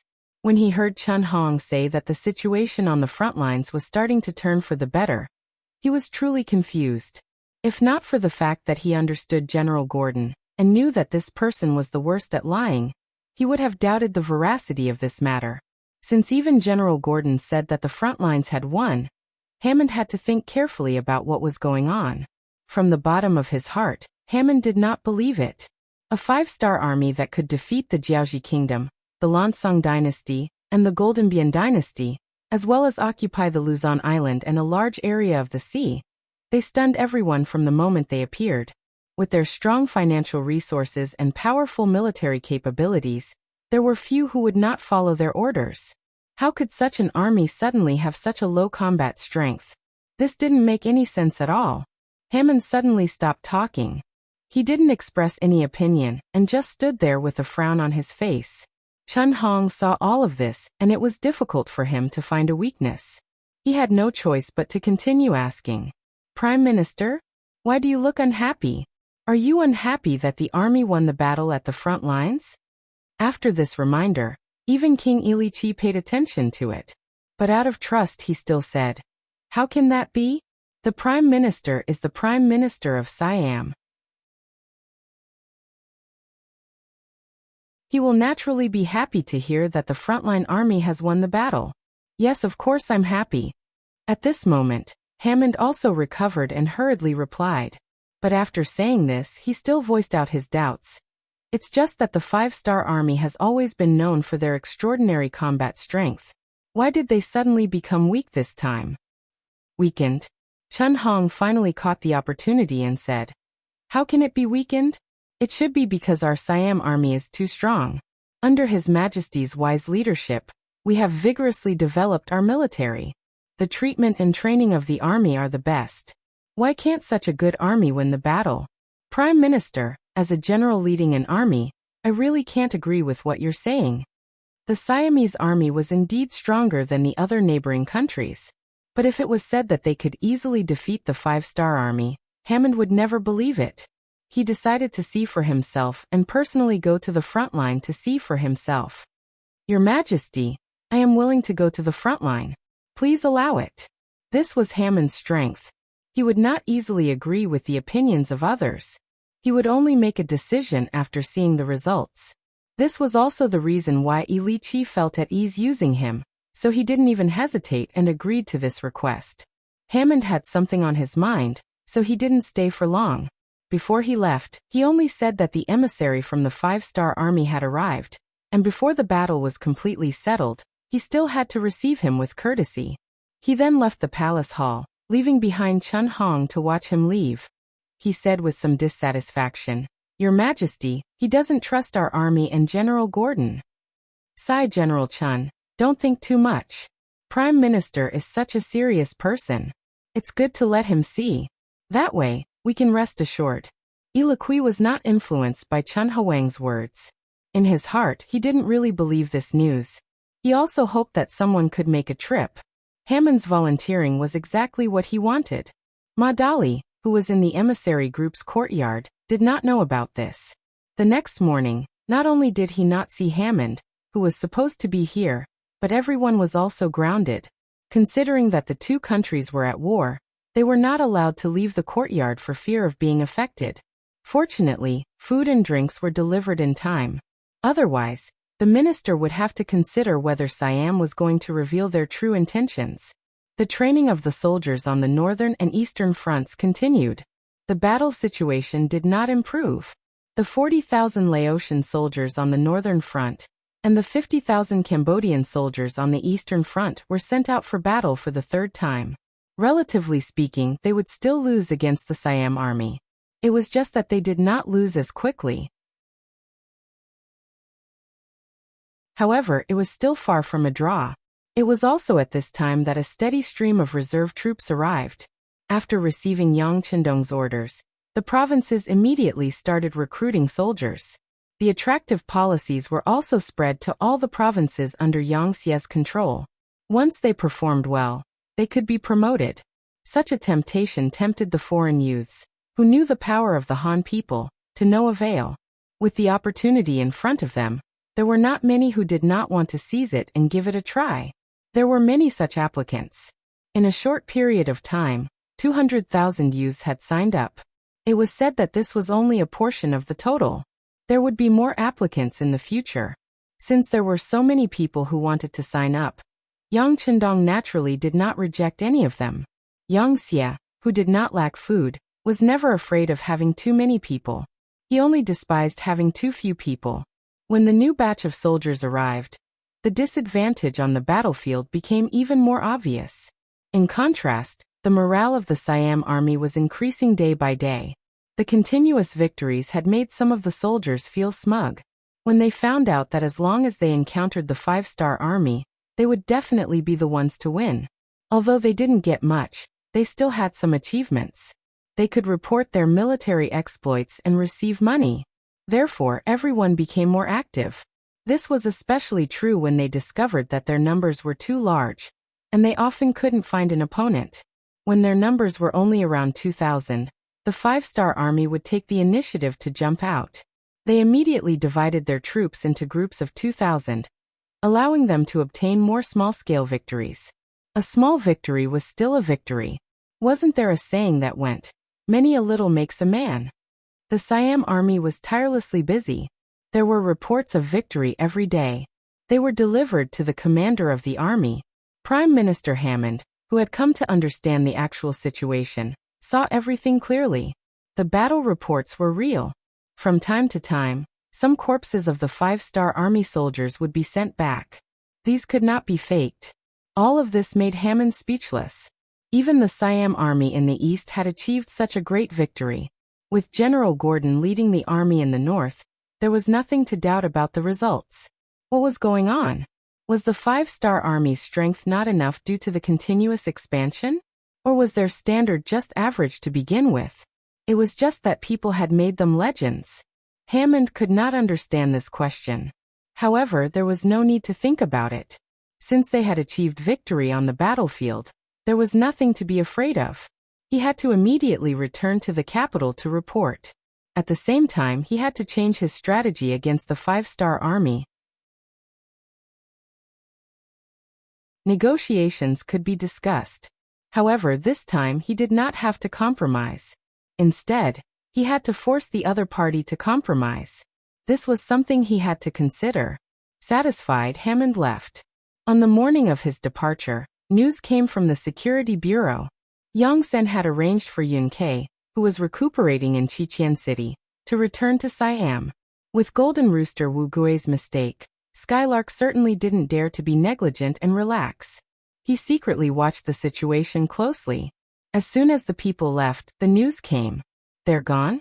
Haha, it's time to win a few battles to boost morale. After reading the report from the Security Bureau, Yang Chendong happily said to Beta Persei beside him, "Have you calculated the number of qualified soldiers in the past 20 days? Young Master, Tian Hu Xiao Yining and Lu Zhua have reported the data every day. As of last night, there are about 35,000 soldiers who can be considered veterans." Beta Persei quickly replied. It was obvious that he had learned a lot from following Yang Chendong. "Oh, this number is not low." Yang Chendong seemed surprised. He silently calculated in his heart. It turned out that they had trained nearly 2,000 soldiers every day. This was the benefit of actual combat. Survival of the fittest. War had the final say. Facts had the final say. In between life and death, people's potential could often be maximized. With that in mind, Yang Chendong opened his mouth again. Since it's like this, inform the 3 division commanders, they can adopt the strategy of the old leading the new. Out of the 2,000 men, they can choose 500 old soldiers to lead 1,500 new soldiers. And if the old soldiers have outstanding performance, they can be gathered together, and according to their performance, this young master will promote them. And according to their performance, we can decide if they will enter the A-grade army or B-grade army, and they can be the best candidates for the various divisions.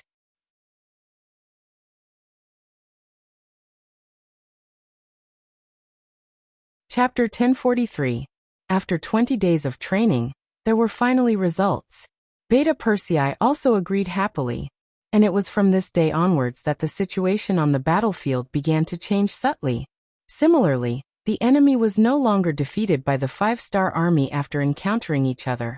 Sometimes they could even fight to a draw, and occasionally, they could even turn defeat into victory.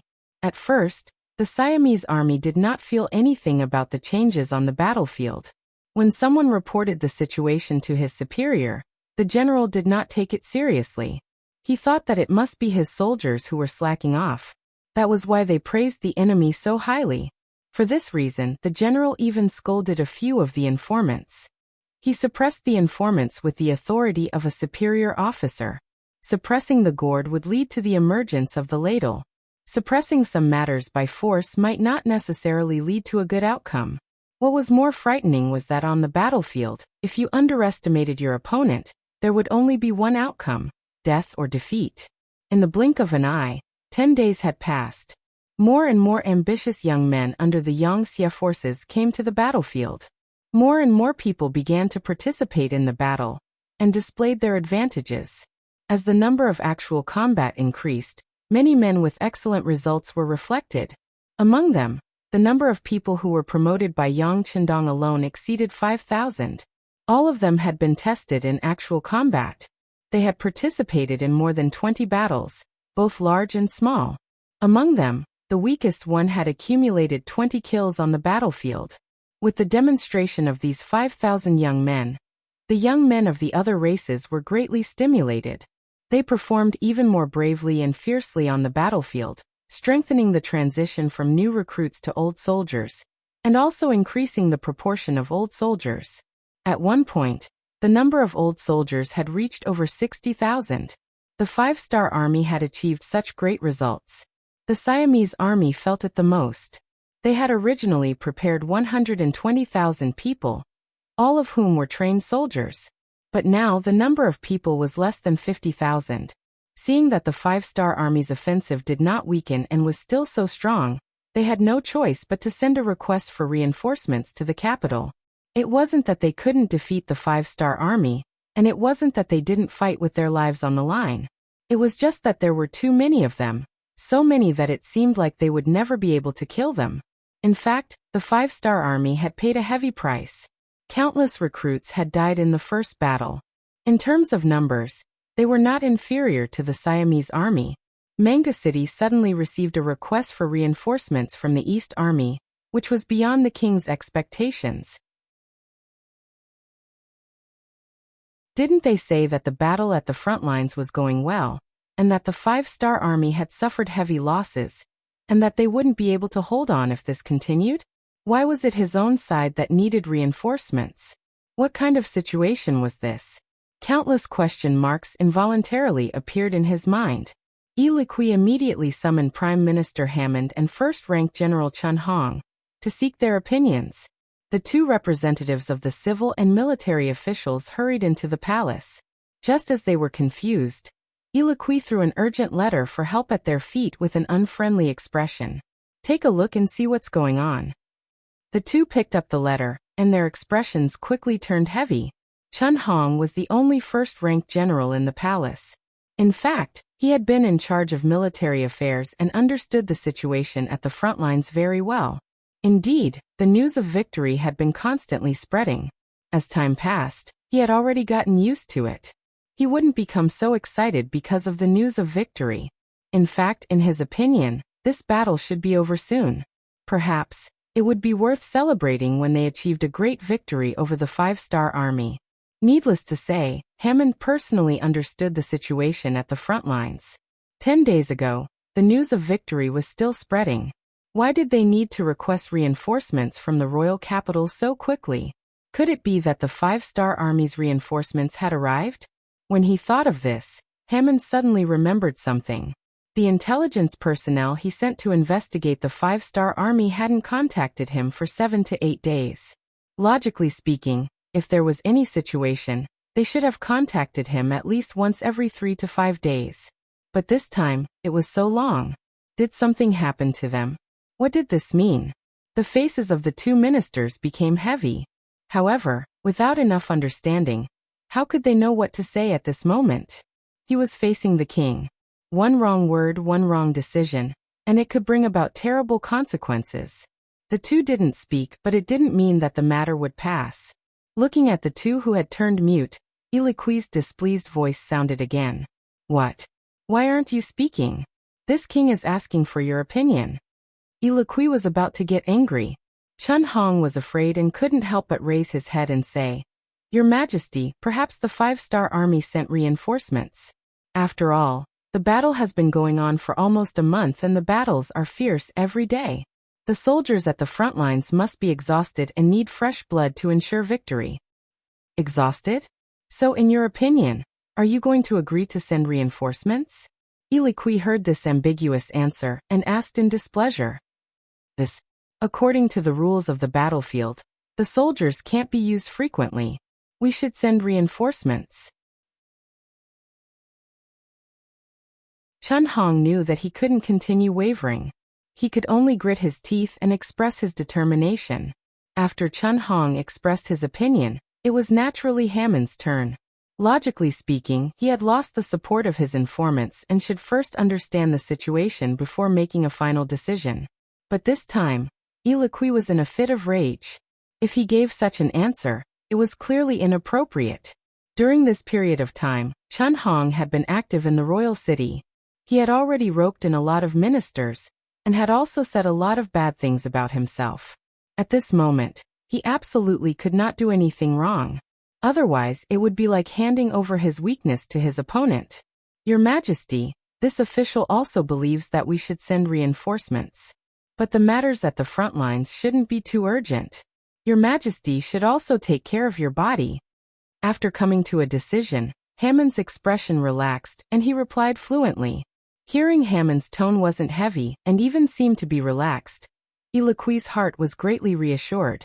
He knew his prime minister too well. He had always planned before acting. Since he said it was fine, then there shouldn't be much to worry about. But before Eliqui could speak, Chun Hong, who saw him as a thorn in his side, took the initiative to express his opinion. Prime Minister, how can you be so sure that there won't be any problems? Hehe. First, there was a light chuckle. Then, the confident Hammond said with confidence, There are 3 reasons. First, General Dong Dong sent an urgent message of 300 miles. If the matter is urgent, he should send an urgent message of 800 miles. Second, General Gordon of the Northern Army hasn't sent a signal for reinforcements. It can be seen that even if the 5-star army sent reinforcements, the scale is limited and can only support one side of the battle. Third, the location of the battle is within Siam. Compared to transporting supplies and fodder, we have a shorter distance and faster speed. Even if we compare the expenditure, the 5-star army won't be able to afford it. When the 3 points were mentioned, Ha Chunwang shut his mouth. He knew that he wasn't a match for a scholar in terms of eloquence. Moreover, this was the representative of scholars, Hammond. Hearing this, King Eliqui was very happy.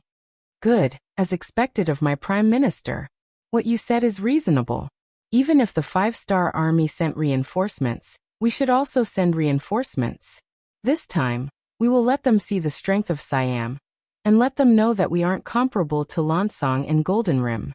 We, Siam, are the strongest and cannot be defeated. Following Eliqui's laughter, the matter of sending reinforcements to the Eastern Army was settled. In order to deal a heavy blow to the 5-star army, they sent out 100,000 reinforcements. At this point, Siam's original 800,000 troops had been sent out to 500,000, more than half of the original force. The scholar and military left the palace. Ha Chunwang snorted and rolled his eyes before leaving Hammond behind. He didn't bicker with him because he still had many things to do. For example, sending out intelligence agents to investigate the situation at the front lines and find out where the previous intelligence agents had gone. For example, it was time to have a discussion with Madali. In his eyes, this was a war where both sides would suffer losses. The sooner they stopped fighting, the sooner both sides would benefit. And so, in the diplomatic mission's courtyard after 25 days, almost a month, Madali finally met with Hammond once again. Haha, Prime Minister, you are so busy. Upon meeting, Madali mocked the other party. Speaking of which, he couldn't be blamed for being so angry. After being ignored for almost a month, anyone would be angry. Before coming, Hammond had already expected Yang Xie's special envoy to be unhappy. He immediately cupped his fist and said, "My apologies, my sincere apologies. There was a small problem at the front lines. I just finished dealing with it. See, the first thing I did after returning is to see you." "Oh, a small problem at the front lines? What's the matter?" Through the interpreter, Madali pretended to understand and asked. "Sigh." At first he looked pained. Then Hammond raised his head and said, "Isn't it because there are too many captives at the front lines? My king is benevolent and has sent these captives back to the royal capital. There are so many people who need to eat, so I, as the prime minister, have to take care of them. That is why I have neglected you. Please forgive me." As Hammond spoke, he paid attention to Madali's reaction. He wanted to see something from this person's expression. But he didn't know that he didn't understand Madali at all. Specifically, there were 3 things he didn't understand. First, as Yang Xie's foreign minister, Madali's ability to communicate with people was outstanding. He was also the best at reading people's expressions. Any small mistake made by an opponent could be caught and analyzed. So it was better to forget about playing mind games with such a person. It would be good enough if he didn't fall for others' schemes.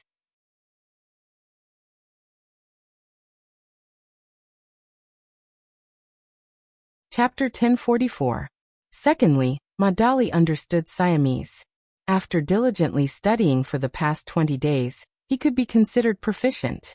This gave him more room to think and react. On the surface, it seemed like he still needed to listen to the interpreter, but in reality, he already knew the specifics and had already begun to react. Thirdly, and the most important one, this time, the diplomatic mission was equipped with a telegraph.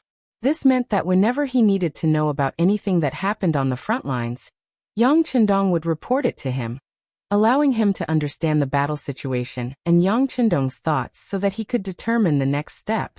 All of this had been carried out in secret. On the surface, it seemed like the 100-odd members of the diplomatic mission hadn't left the courtyard, but they were well aware of the situation outside. As for the specific changes on the battlefield, he had even learned of them a few days earlier than Hammond. With these 3 advantages, if Hammond still wanted to play tricks and schemes with Madali, wouldn't that be asking for humiliation? It was clearly victory that had turned into defeat. Yet Madali was still pretending to be the victor in front of him. Hearing this, Madali sneered in his heart, but pretended to be extremely shocked, as if he was panicking. "What? Sir Minister said the 5-star army suffered a great defeat on the front lines? That's impossible, impossible. Our reinforcements will arrive soon, although they are untrained civilians." At this point, Madali suddenly shut his mouth, and with an awkward expression, he took a sip of water from the cup in front of him. It seemed like he did it in a moment of desperation, but it was actually for Hammond to hear. The crux of the matter was how he said it to the other party, and how much of it the other party would believe. From the looks of it, his goal should be achieved. Indeed, he had achieved his goal. Madali's performance was too realistic, and in addition to this sudden question, people would often involuntarily answer the most realistic situation. More importantly, Hammond was certain that Madali didn't know what had happened on the front lines, so he didn't have time to lie to the 5-star army. Of course, the most important point was that the result of his analysis was that the 5-star army had reinforcements. Madali's answer coincided with his own inference. However, he did not expect that the reinforcements would be untrained civilians. If all of this was true, Siam only needed to block the attacks of the 5-star army to turn the tables and regain control of the battle. Immensely excited by this sudden news, Hammond suppressed his decision to negotiate with Madali. He only expressed his concern for food and accommodation, saying that since they were in Bangkok, they were guests. If there was anything they needed, they could ask at any time. Following that, Hammond left with an anxious expression. He was indeed a little anxious. He needed to report the situation to the king, and then reconsider how many reinforcements to send. In the Siamese palace, King Yaliki was overjoyed when he heard Hamad's report. So, the 5-star army did send reinforcements, and it should have been discussed beforehand. It's just that they have no reinforcements to send, so they sent some civilians? Yes. This special envoy has been out for more than a month.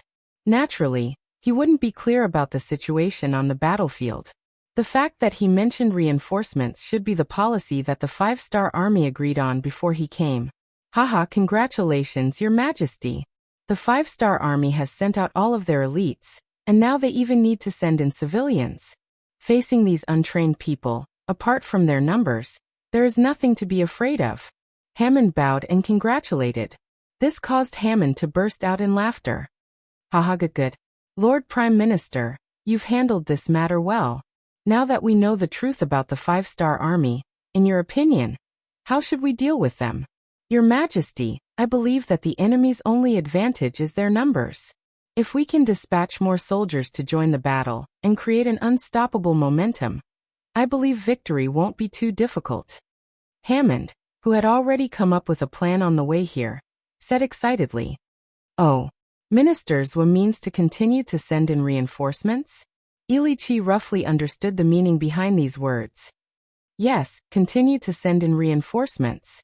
As long as we can defeat the 5-star army, victory will not be difficult. We can even use this opportunity to expand the territory of our Siam kingdom. Hammond, who was brimming with confidence, had a smile and excitement on his face. Ilichi had always valued Hammond's ability. After hearing his analysis, Ilichi felt that it was reasonable. He nodded and said, there are still 300,000 soldiers in the capital waiting to be deployed. In your opinion, what should we do? Forgive me for being so bold, but Your Majesty, please show your courage and only leave 100,000 behind. Send 100,000 reinforcements to the north and east respectively. Attack with an overwhelming advantage and completely frighten the 5-star army. Strike their morale, and this battle will determine the outcome. Right, since we have sent out so many reinforcements, the battle strategy must be changed. We can't just send out 2,000 people at a time to engage the enemy in guerrilla warfare. We should gather them together to achieve a deterrent effect. Good, then we will immediately convene a court meeting to hear the opinions of the officials. Seeing that Hammond's words were reasonable, Ilichi had already agreed to 70% of it. The so-called meeting of the officials was just to discuss some specific matters. The king had already agreed in his heart, and the minister was also in full agreement. Naturally, no one in the court meeting would be blind enough to stop them. Even though Chun Hong wasn't happy that Hammond had stolen the limelight, he could only watch hatefully from the sidelines. After sending 100,000 reinforcements to the east, the capital sent another 100,000 to the north and east respectively. At this point, Siam Kingdom had sent out 700,000 of its 800,000 regular soldiers. It was not an exaggeration to call it a war of the entire country. Since Siam Kingdom sent reinforcements, Qingxi, who had been left in Bangkok, sent the news through the radio. Yang Chendong was also very happy when he heard the news. Siam Kingdom also sent a large army to their deaths. It was like someone giving him a pillow when he was sleepy. Pass down the order. Tian Hu and the others are to come to the main tent for a meeting. The main force of Siam Kingdom's army was finally sent out. This gave Yang Chendong the opportunity to defeat them one by one. This was also one of his plans. Otherwise, with the 800,000 Siam Kingdom's army gathered together, Yang Xie's army might not have the strength to do so. Yang Chendong called Tian Hu and the others over, and informed them of the Siamese army's movements. Yang Chendong then asked them to change their tactics. Since there were so many enemies, they would not play a game of 2,000 against 2,000. But to say 100,000 against 100,000 was not Yang Chendong's intention. The so-called excellent commanders on the battlefield had to think of ways to take the initiative, and then guide the situation of the battlefield to develop as they wished. Yang Chendong was undoubtedly an excellent commander, so he made the decision to change the battle from 2,000 to 5,000 people. At the same time, he also made a tactical decision to retreat when necessary, lure the enemy to chase, and then force the enemy to split up. To put it bluntly, if the enemy's forces were relatively concentrated, then retreat. There was no rush to fight the enemy. When the enemy began to split up, then look for an opportunity to fight. It was like eating rice, one bite at a time. The tactical plan was decided, and the next step was to execute it. There were still some days before the main force of Siam Kingdom's reinforcements arrived. This was the time the five-star army had to prepare. It could be said that there was plenty of time. It had been more than 2 months since the battle with Siam Kingdom, and this was one of the few times Yang Chendong fought a battle. Looking at the past, Yang Chendong preferred to use the method of cutting the Gordian, not when destroying a force or a country. For example, when he attacked North Korea, he did it in a spurt of energy and did not give the enemy any time to react. When he attacked the Phnom Penh dynasty, which was now Cambodia, it only took him 31 days from the first shot to the end. The reason for this result was that 1. He was well prepared, and 2. He had sufficient military strength.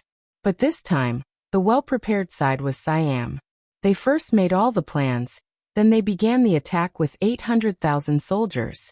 They caught Wuxia off guard, and the time limit of the battle was constantly extended. Fortunately, Yang Chendong finally controlled the rhythm of the battle. Next, it was time to watch the performance of the five-star army. Siam Kingdom's reinforcements began to appear on the battlefield. First, they gathered in the eastern border city of Siam Kingdom. Then, in an echelon of 50,000 soldiers, a total of 550,000 soldiers went out of the city and pressed against the five-star army. The five-star army, which had been prepared for a long time, immediately began to withdraw their forces. They kept retreating, showing that they did not dare to fight. In order to attract the enemy's attention and find a suitable opportunity to attack, they retreated back to Cambodia. In the beginning, some people were worried that if they retreated from Siam Kingdom, the Siam Kingdom's army of 250,000 soldiers would continue to pursue them. In the face of such worries, Yang Chendong gave a very positive answer. A greedy person would never be satisfied. Look, the Siam Kingdom would not stop advancing because of their retreat. After all, they were the ones who launched the first attack. Their intention to expand was very clear. The fact was as Yang Chendong expected. When the five-star army retreated from Siam Kingdom and returned to Bob, the border city of Cambodia, the Siam Kingdom's army crossed the border and chased after them. Obviously, the arrival of the 200,000 reinforcements boosted the morale of some people. They wanted to make a big contribution.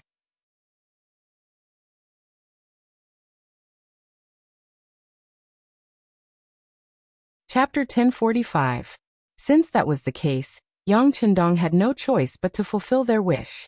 In order to inflict heavy damage to the Siamese army, Yang Chendong made 2 decisions. First, lure the enemy deep into their territory. Second, strengthen the defense and clear the field. He wanted to lure the greedy Siamese army into his territory, and then look for an opportunity to attack. At the same time, he would not leave anything useful for the enemy. He would force the enemy to transport food from a long distance, and then attack them. When it came to strengthening the defense and clearing the field, the party carrying out the plan would have to pay a price. The loss would be to the benefit of the people. Fortunately, the Siamese army had previously passed through these towns and cities. Along the way, they had burned, killed, and looted. The people had already suffered a disaster, and had nothing valuable in their hands. This made the strengthening of the defense and clearing of the field much easier. The 250,000 Siamese soldiers continued to march forward, singing songs of victory. They were arrogant as they passed through Bob, Siam, Angkor, and other places. They followed the edge of the Tunnel Sai River into the depths of Cambodia. When the news reached Bangkok, King Ilichi was very happy. He did not expect the seemingly powerful five-star army to be so weak. He was glad that he had listened to Hamad and sent a large number of reinforcements. Otherwise, he would have been intimidated by the five-star army. Ilichi was in a good mood. Even the people of Siam felt good about themselves. When the streets and alleys were filled with news of the victories of the frontline soldiers, the people were overjoyed. Some of them even went to the compound of the diplomatic mission to express their excitement. They tried to enter the compound and parade Madali and the others to the public. After all, this was the relay station of the Siamese ambassadors. The Siamese soldiers guarding this place would not allow ordinary people to enter. However, as more and more people gathered nearby, they finally could not withstand the pressure, and sent someone to report to Hamad. When two armies were at war, they would not kill the ambassadors. Moreover, the Siamese army had not achieved the final victory. On the battlefield, the situation was ever-changing. If the ambassadors sent by the 5-star army were killed, the two sides would have to fight to the death. Seeing this, Hammond arrived outside the diplomatic mission's compound and brought 1,000 soldiers with him to protect the place. Logically speaking, this was the most normal action and even something within his duty. But when all of this fell into the eyes of the first-rank General Chun Hong, who had always wanted to cause trouble, he saw an opportunity. Under his instigation, news quickly spread through the streets of the royal capital. Prime Minister Hammond had long been on good terms with the 5-star army. This time, he even risked defending the citizens to ensure the safety of the 5-star army's emissary. There was no smoke without fire. Many untrue things were often controlled by rumors and eventually became facts in people's eyes. Hamad advocated for the use of a large number of reinforcements, which won the king's praise, especially his advocacy of large-scale operations, not giving the 5-star army a chance to defeat them one by one, which allowed the army to continuously occupy large areas of Cambodia. All of these were contributions, and they were the cause and effect of envy, jealousy, and hatred in the eyes of others. When one person's contributions were too great, it would attract the dissatisfaction of others. At this moment, Hammond was like this. Originally, as the Prime Minister, he was the leader of the officials. This time, with such a great contribution, it naturally caused others to feel a sense of hatred towards a common enemy. At this time, Chun Hong made his move. With him as the leader, the officials who were implicated collectively wrote a petition to impeach Hammond, saying that he had secretly colluded with the 5-star army's diplomatic mission, and did not hesitate to mobilize the Siamese army to fight against the Siamese citizens. This was the greatest provocation to the imperial power. Ili Chi, who was able to lead Siam into the era of great cities, was not a foolish person. When he saw these memorials, he was not moved. Instead, he put them aside and walked towards the harem. In the harem, the most favored concubine, Chun Hwang's sister, had already received the news. When she saw the king, she naturally fawned over him and served him well. She seemed to have noticed that Ili Chi's expression was not good, so she asked him about the reason. The king was also a human, and similarly, he had his own happiness and worries. Some things were not suitable for him to tell his subordinates, so the person next to him became the target of his venting. Therefore, he told the king about the impeachment of Hammond. His beloved concubine, who was already prepared, was not willing to let go of the opportunity to speak. She said, seemingly intentionally or unintentionally, "The king need not worry. The Prime Minister has done many things for the country. His contributions have already spread throughout the harem, and there are even people who say, when one stopped speaking, it often had a different effect. For example, when his beloved concubine suddenly stopped speaking, it was rather suspenseful, and it successfully attracted Hammond's attention." What did people say? This I dare not say. Her face was filled with fear. It had to be said that her talent was wasted if she did not go into acting. "It's fine, I forgive you. Speak." The more she acted like this, the more Ili Chi wanted to know what was going on. Completely forced, his beloved concubine said, "My subordinates said that the Prime Minister's contributions are great. If not for him, Siam would be in danger. If not for him, Siam would have been defeated by the 5-star army. Such a person is definitely a wise man, a great contributor." Enough. Without waiting for his beloved concubine to finish speaking, Ili Chi's face was filled with anger. As a king, he was wary of his subordinates' incompetence and uselessness, but he was even more wary of his subordinates' abilities. Otherwise, why would there be a saying, "The most meritorious man is the town lord"? According to what his beloved concubine said, it seemed that Siam's achievements today were all due to Xianggua's efforts. Even he, the monarch, could not compare to him.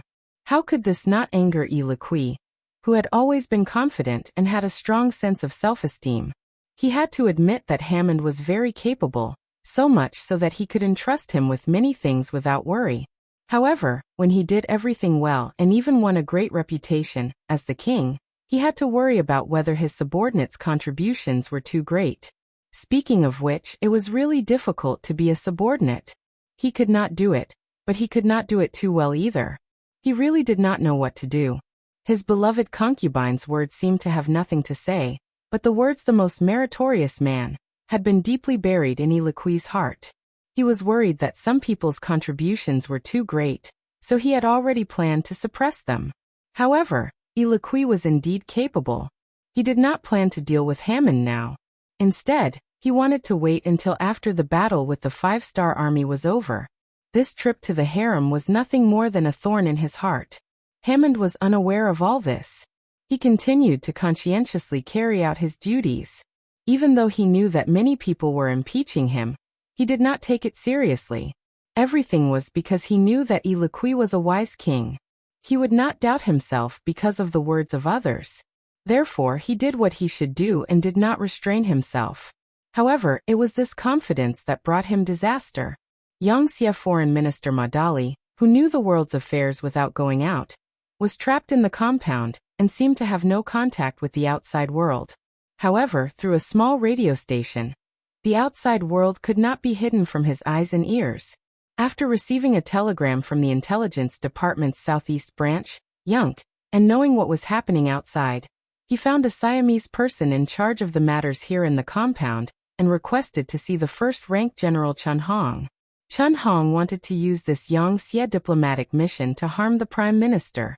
Naturally, he would try his best to bribe anyone in the compound. This person in charge was one of those bribed. This information was found out by Yunk and the others. Naturally, Madali's request fell into Chun Huang's ears. When he first heard the news, Chun Hong did not understand Madali's intentions. However, the more it was so, the more he felt that this meeting was necessary.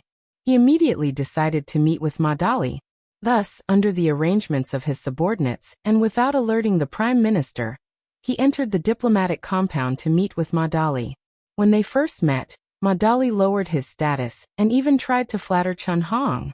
At first, he gave Chun Hong a good impression. The meeting was very pleasant. Madali took the opportunity to speak according to the plan. The Siamese army is invincible. Although I have been trapped here for a long time, I have not received any news from the 5-star army for a long time. Your king also has no intention of receiving us. I can imagine what will happen. In the interest of peace and friendship, he is willing to represent the 5-star army and take the initiative to negotiate. He is even willing to give half of Cambodia to Siam. He just hopes that this war will end sooner. Madali spoke with great sincerity. Chun Hong had no choice but to believe him. Since Madali was here to show goodwill, this was a good thing. He was overjoyed and said, "Very good. Your esteemed envoy is able to see the situation clearly. You are indeed a smart person. However, I wonder if your words can represent the highest level of the 5-star army? Of course. Otherwise, wouldn't my position as an envoy become a joke? In fact, I won't hide it from the great general. When I first came here this time, I wanted to negotiate with your country, but no one listened to me. Thus, I took the initiative to look for you. I know that you are a smart person. You will definitely agree to this mutually beneficial answer. So as long as the general agrees, we can immediately do what we said. We, the 5-star army, are willing to cede our territory to Siam for the sake of our reputation. We only ask that you hand General Tong over to us, so that we can answer to the outside world.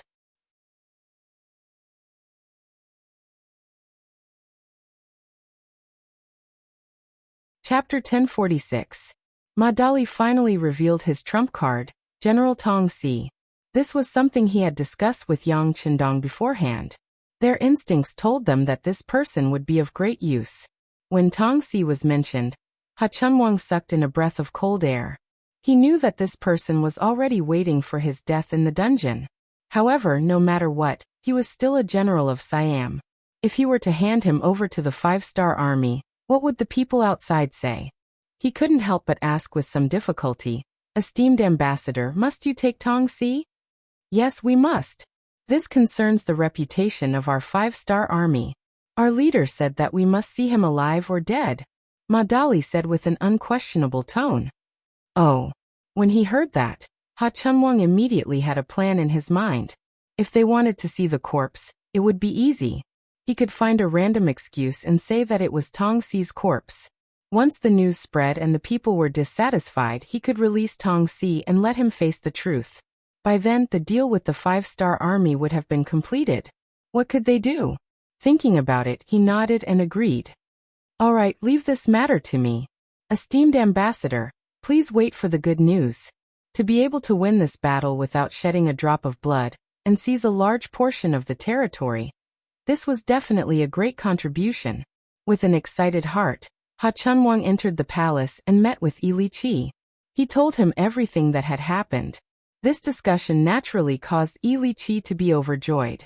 He only needed to hand over one person to obtain the final victory.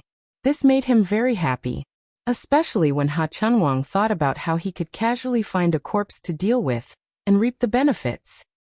He didn't need to take any responsibility and didn't lose the dignity of a great nation. After Ha Chunwang received the task, he immediately went to carry it out. He spent a lot of effort to get a tombstone and engraved Tongxi's name on it.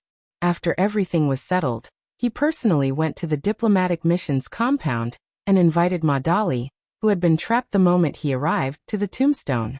He pointed at the tombstone and said, "This is Tongxi's tomb. To tell you the truth, he was defeated in the war. When he returned home, our king personally gave the order to execute him." Ma Dali sneered, then he said, "Great general, do you think that a tombstone can put an end to everything? I'm afraid there's no way to explain this." "You can open the coffin and examine the corpse," Ha Chunwang said on his behalf. "Forget it. This person has been dead for longer than I have been in Bangkok, and the weather is so hot. What else can there be other than the rancid smell after opening the coffin?" After Ma Dali finished speaking, he flicked his sleeves and left. His voice echoed in the air. "Great general, since this is the case, our 5-star army will fight you on the battlefield even if we have to sacrifice ourselves." As a result, the peace talks were unable to proceed. Ha Chunwang was a little disappointed, but he returned to his daily routine. After all, there was still good news coming from the front line. Even if the peace talks failed, they would still win this battle. It was just that more people would die. Right now, his greatest desire was to get rid of Hammond. If this person was still the prime minister, he was afraid that after the war, he would have to return to the barren lands of the western frontier. This was something he could not bear. Hammond was not idle either. He had been busy recruiting new soldiers. Although there were always reports of victory coming from the front lines, there was no harm in making more preparations since the battlefield could change at any time. Under Hammond's supervision, the recruitment of new soldiers was carried out in an orderly manner. The impeachment memorials continued to be placed in front of Hammond. Although there was a thorn in his heart, this famous monarch had no intention of touching Hammond.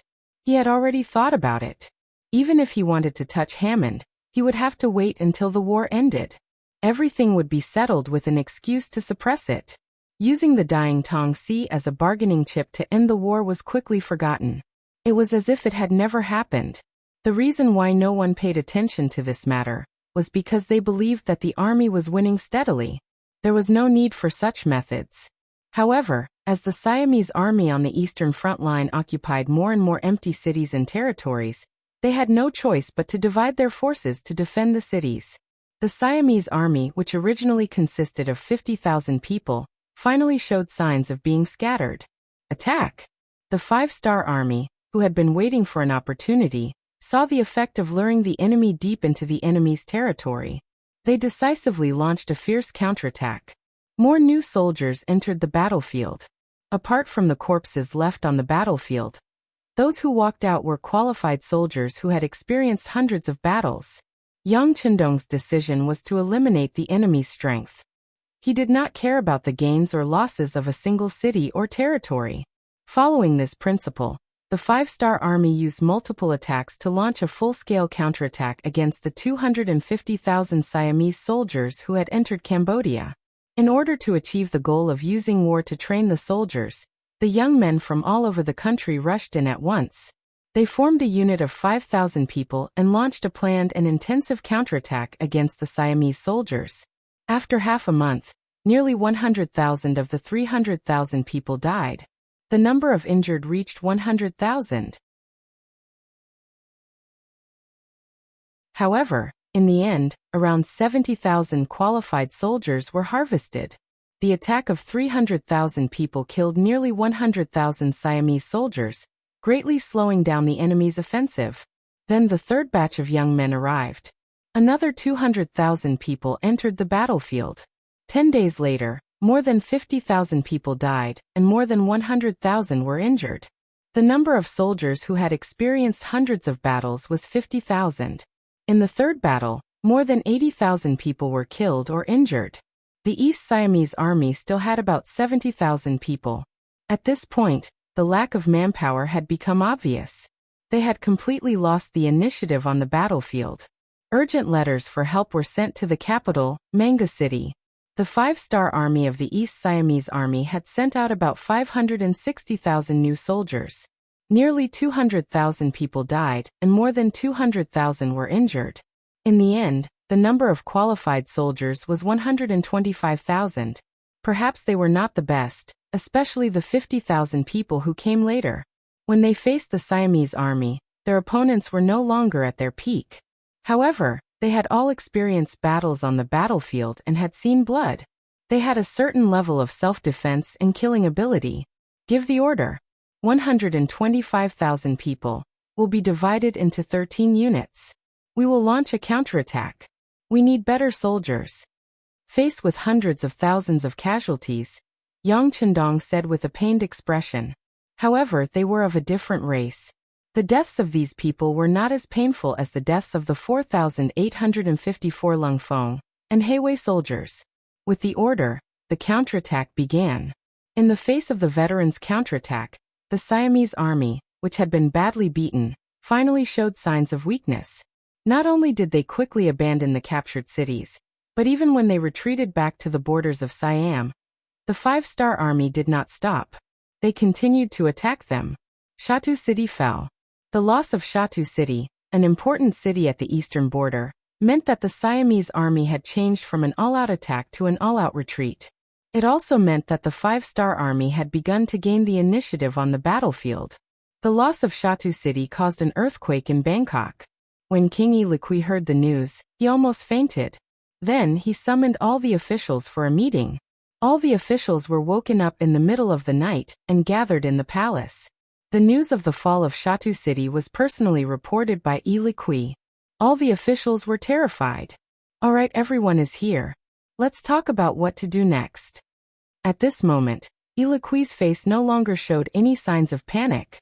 However, it was undeniable that his expression was extremely ugly. Even with his ability to calm himself down, he was already panicking. If the king was like this, the other officials were even more so. Everyone was panicking and did not dare to raise their heads. The 250,000 soldiers were defeated just like that. Now there was less than a third of them left. Furthermore, the five-star army had entered the border. How could they turn the situation around? Seeing that no one was speaking, Yi Liqui could only ask, "Minister, how is the recruitment going?" "Your Majesty, the recruitment is still ongoing. Currently, there are 100,000 new soldiers entering the camp. However, they have not undergone any training. If they are forced onto the battlefield, I am afraid that most of them will not be able to withstand a single blow. They will not be of any use." Hammond raised his head and said hesitantly. He was really worried that the king would send out these 100,000 soldiers in a moment of desperation. If that was the case, it would be the same as sending these people to their deaths. Fortunately, Yi Liqui was not muddle-headed. He only shook his head and expressed his disappointment. If it was any other time, Yi Liqui's performance would have caused Chun Hong to jump out and kick Hammond while he was down. However, he lowered his head and remained silent. He suddenly thought of Ma Dali, and what he had told him about General Tong. Previously, they had considered Siam's reputation, and the fact that their army had always held the initiative on the battlefield. Hence, they did not agree to hand over the people. But now, in the face of such an unfavorable situation, he had no choice but to disregard his reputation. "Your Majesty, I have something to say. I don't know if I should say it." Seeing that the court had fallen into silence again, Chun Hong spoke up. It was rare for someone to take the initiative to speak at this time. The high and mighty Eliqui simply spat out a word, "Speak." After receiving permission, Chun Hong looked at the throne and said without blinking, "Your Majesty, do you still remember the envoy from the 5-star army? He said that as long as we hand over General Tong, they will withdraw their troops and even compensate us. Of course, today is different from the past. Let's not think about compensation. However, if they can retreat, we will have enough time to train a new army and hope to rise again."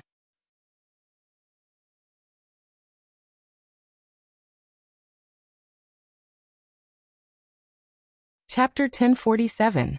Chun Hong had just opened his mouth when Prime Minister Hamad's voice rang out. "That's impossible. Tong Si is a general of Siam. If we hand him over just like that, where will our dignity go? If we do that, how will the people view us?" Hamad was a capable prime minister. Siam was able to enter the era of prosperity because of King Eli's wisdom. However, it had a lot to do with Hamad as the prime minister. Usually people like him were very proud. Now that someone wanted to trample on his pride, how could he agree? As if he had expected Hammond to object, Chun Hong quickly turned around and looked at him. "What's wrong? Does the prime minister value his reputation so much? Is reputation more important, or the strength and safety of Siam more important?" Of course they're all important. Although the situation in the east isn't looking good, we still have 100,000 veterans. Under their lead, the 200,000 new recruits might be able to make a difference. Just like the 5-star army, aren't they also made up of new recruits? Hammond naturally wasn't afraid of anyone when it came to eloquence. Is that so? What if these 300,000 soldiers lose the war? Prime Minister, what will happen to Siam? Who will protect the safety of the royal city? Chun Hong wasn't a pushover either. He had already prepared for this problem. He had even prepared for what Hamad would say. In the court, the two ministers actually quarreled openly. This made Eli, who was already in a bad mood, even more unsightly. When the country was in danger, why couldn't these people sit down and talk calmly? Would there be a good ending to a quarrel between ministers? In a fit of anger, Eli immediately showed his might and said angrily, "Enough, this isn't a small street. You aren't the lowest class of commoners. Shut up." Since the king was angry, the two naturally ended their quarrel. They both took a few steps back and returned to their positions. At this time, Eli's voice rang out. "Dignity is the foundation of a country. Of course we want it." Hamad heaved a sigh of relief. He was afraid that the king would believe Chun Chuanwang's words. If that was the case, how could a dynasty without dignity and bottom line be trusted? Unfortunately, this relief didn't last for even a breath of time. Eli's voice rang out again. "But for the safety of the country, so what if we bow our heads this time? Don't the Han people always say that a great man knows when to yield, and when not? Then we will bow our heads this time. As long as it's for the sake of Siam's future. Let's leave this matter to the general. Go see the ambassador from the 5-star army, and ask him if the previous promise is still valid." They all said but, and there was nothing good after that. Now that it had been confirmed, Minister Hammond felt a chill in his heart as he urged, "Your Majesty, you mustn't. You mustn't open your mouth. Otherwise, the hearts of the people will truly be unable to unite. That would truly be the most terrifying thing. Enough." Without waiting for Hamad to finish speaking, Eli waved his hand and said, "Prime Minister, you should worry more about the new army. How to quickly let them have a certain amount of fighting power is far more practical than talking about righteousness in court." The Prime Minister was the Prime Minister of a country. He was an existence that was second only to the king, and above tens of thousands. Many times, the Prime Minister or Prime Minister had a lot of control over the imperial power. They could even control the emperor, the king, the monarch, and everything that they could see. As the supreme leader of the imperial power, how could he be happy? It wasn't easy to conquer the country, but in the end, most of the power was given to the prime minister. What was the meaning of this? In the end, he was just a high-ranking employee. How could he dare to control the boss? Because of this, in the early days of the Great Ming Dynasty, Zhu Yuanzhang spent a lot of effort to abolish the prime minister system. In the end, he concentrated power on himself. Although his workload increased, he was still happy. The Great Ming Dynasty no longer had a prime minister system, but Siam still had one. Moreover, Hammond was indeed a very honest person. He had a lot of autonomy in certain matters, and even the king had to act according to his mood in certain matters. The reason for such a situation was none other than the fact that this person was very capable and could help him in many things. This made him willingly give up power for his own benefit. But now Hamad's actions were very different from his own. It already involved the safety of the country. He finally couldn't bear it anymore. In addition, Chen Hong had contacted so many people to impeach Hamad. At this moment, all of his anger exploded and he told Ili to shut up. Ever since Siam became a powerful city, Ilichi had never spoken to him so forcefully. At this moment, Hamad was stunned. He realized that he didn't completely understand the king. Chen Hong saw that Ili was deflated and was very happy. He immediately cupped his fist and said, "This subject obeys your majesty's orders. Please listen to this subject's good news." Hamad was actually scolded in court. This was the first time this had happened. At this moment, the other courtiers who were originally flattering him began to deliberately distance themselves from him. Perhaps this was the true nature of human nature. There would always be more people who hit a man when he was down, and fewer people who helped him when he was down. Ili Qi walked out of the palace alone. Compared to his colleagues who took the initiative to distance themselves from him, this didn't make him sad. It was nothing more than showing him the cold and warm side of human nature. What really made him sad was the king's attitude and the other subjects' speechlessness. He couldn't imagine a country that didn't even have dignity. What kind of future could they talk about? Chen Hong, on the other hand, went to the diplomatic group's compound with a face full of joy. When he talked about Tong Si, Ma Dali's face was still filled with determination. "That's right. As long as you hand over Tong Si for us to deal with, the 5-star army will retreat and discuss compensation with you." "Esteemed envoy, you are too polite. What compensation?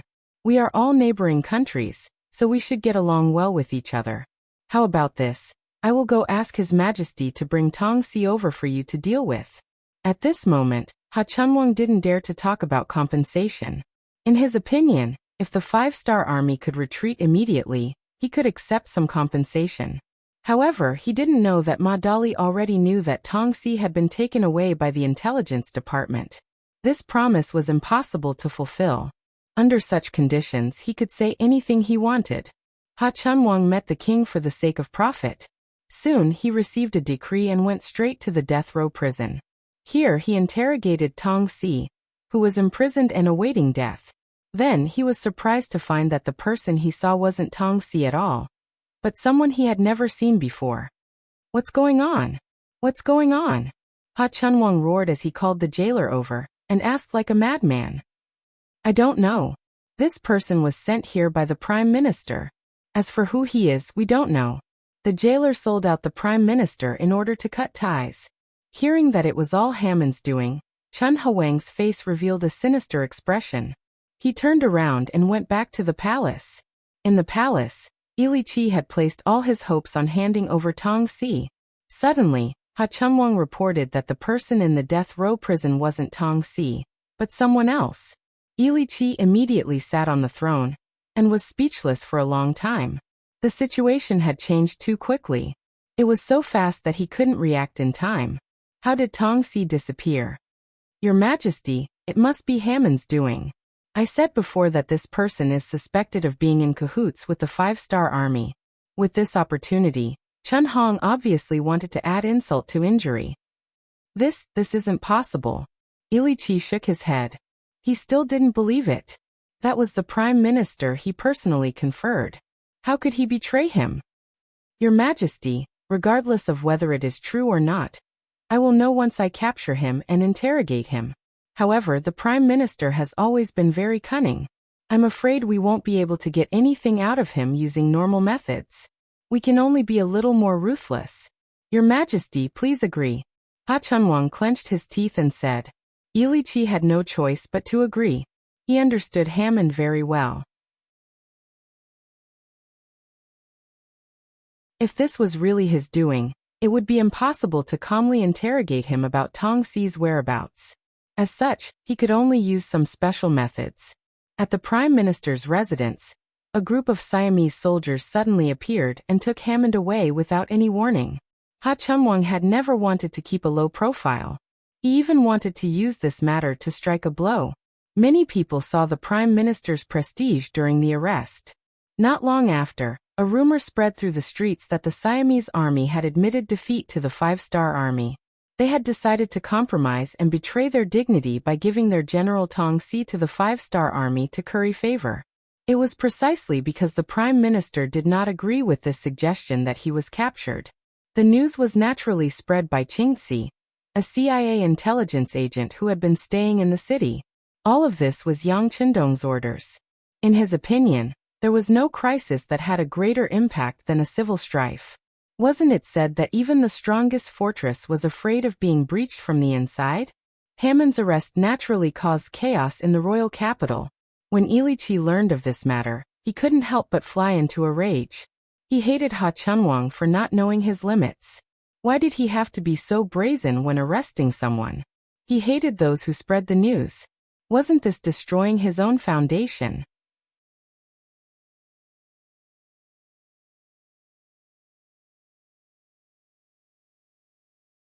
Chapter 1048.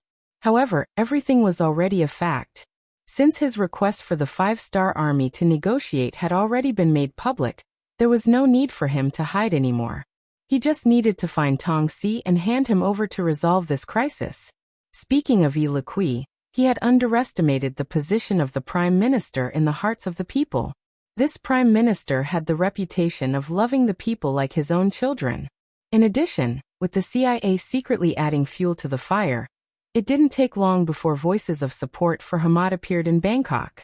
These voices grew louder and louder. There were even groups of people who went to the various government offices and the palace to petition. The general idea was that they refused to lower their heads and wanted the Prime Minister to be returned to them. The sudden appearance of this unexpected wave, and the number of people who participated increased. Yi Liqui was finally a little afraid. He wasn't afraid that the people would do anything to threaten him. In his view, as long as he mobilized the army, the people were in existence that could be suppressed at will. He was afraid that the Prime Minister's influence was so great. Fortunately, he had been captured. If he had waited for the Prime Minister to make the first move, with this person's rallying power, it would be hard to say if he would be able to keep his throne. The people's petition not only failed to save the Prime Minister, but it also made the king even more worried. There was no other way. It was always a taboo for the king to be too powerful. It could be seen that even if Hamad survived this crisis, he wouldn't be put in an important position after he was released. On the front line of the East Army, Yang Qindong led the Lu 5th Division, the 1st Cavalry Division, and the 1st Cavalry Division of the new army. They slowly followed behind the hundreds of thousands of veterans. Step by step, they moved towards the inner borders of Siam and towards Bangkok. Siam wasn't like the other countries and regions that had been conquered before. It was at the peak of the era of big cities. Whether it was the morale of the army or the people, it could be used greatly. It truly had the foundation to contend against the Five-Star Army. If Yang Qindong had not changed his strategy at the critical moment, it would have been difficult for him to defeat the Siamese army, which was large in number and high in morale. Even now, after the war, Yang Qindong had hundreds of thousands of veterans under his command. However, he still dared not say that he could conquer Siam like he did with the other countries. After all, the hearts of the people were leaning towards benefits. This could be seen from the way the people looked at the army wherever they went. Regarding this, Yang Qindong felt wronged. So, It's natural for the Siamese army to attack Cambodia. Is it an invasion when we retaliate? Why is there always a double standard? Faced with the resistance of the local people, any other person would have to consider whether to sit down and negotiate for benefits. Just like the Japanese army that invaded China, when faced with the resistance of the Chinese people, they could only use the slogan of mutual prosperity to manage the situation. They would never dare to use force to suppress the Chinese people. However, when it came to Yang Qindong, he had already made up his mind. He remembered the words of a great man. You should chase after the enemy with courage. Don't learn from the overlord for the sake of fame. The Siamese army could suddenly attack this time. If they let it go, who could guarantee that they would not attack again? He was no longer the one nation of the past. He had already occupied several provinces, especially the newly built Far Eastern province. It was a vast land with abundant resources, and it needed a large number of people to fill it. At most, he could just emigrate the people there. In short, this time, he was ready to destroy Siam, even if he had to pay a high price for it. He had already ordered the governor of Chigang City, as well as the other provinces, to immediately prepare for the migration of the people. In fact, Cambodia, as the nearest province, had already done so. Every time the five-star army occupied a city or a place, they would arrange for these people to settle down there. As for the natives who were originally here, they would be taken away and sent to other provinces and places like the far eastern continent on ships. Yang Qindong's plan was to nibble away at Siam, step by step, including every inch of land and every single person in the country. Because of this, the speed of the army was very slow. Even so, it was already October, and the army led by Yang Qindong was less than 300 miles away from Bangkok. More than half a year had passed. This war could be said to be long. It took at least 31 days to defeat the Phnom Penh dynasty and conquer it. In the matter of Siam, he was determined to put in a lot of effort. Manpower, material resources, and financial resources had also been paid correspondingly. The direct result was that Lord Yuqian and the other provincial heads couldn't help but complain. Fortunately, Yang Qindong said that there would be no move to destroy the country in a short time, and they would be given some time to develop, which blocked the leisurely mouths of the masses. In the end, the lack of population and the lack of resources was a big problem. Yangtze's development time was too short, and the speed of expanding the territory was too fast. This was the so-called pain and happiness. Compared to the five-star army, the nobles in Bangkok had long been in a mess. The loss of the peripheral towns one after another was like a giant beast opening its mouth, giving them a gloomy and terrifying feeling. No one liked war.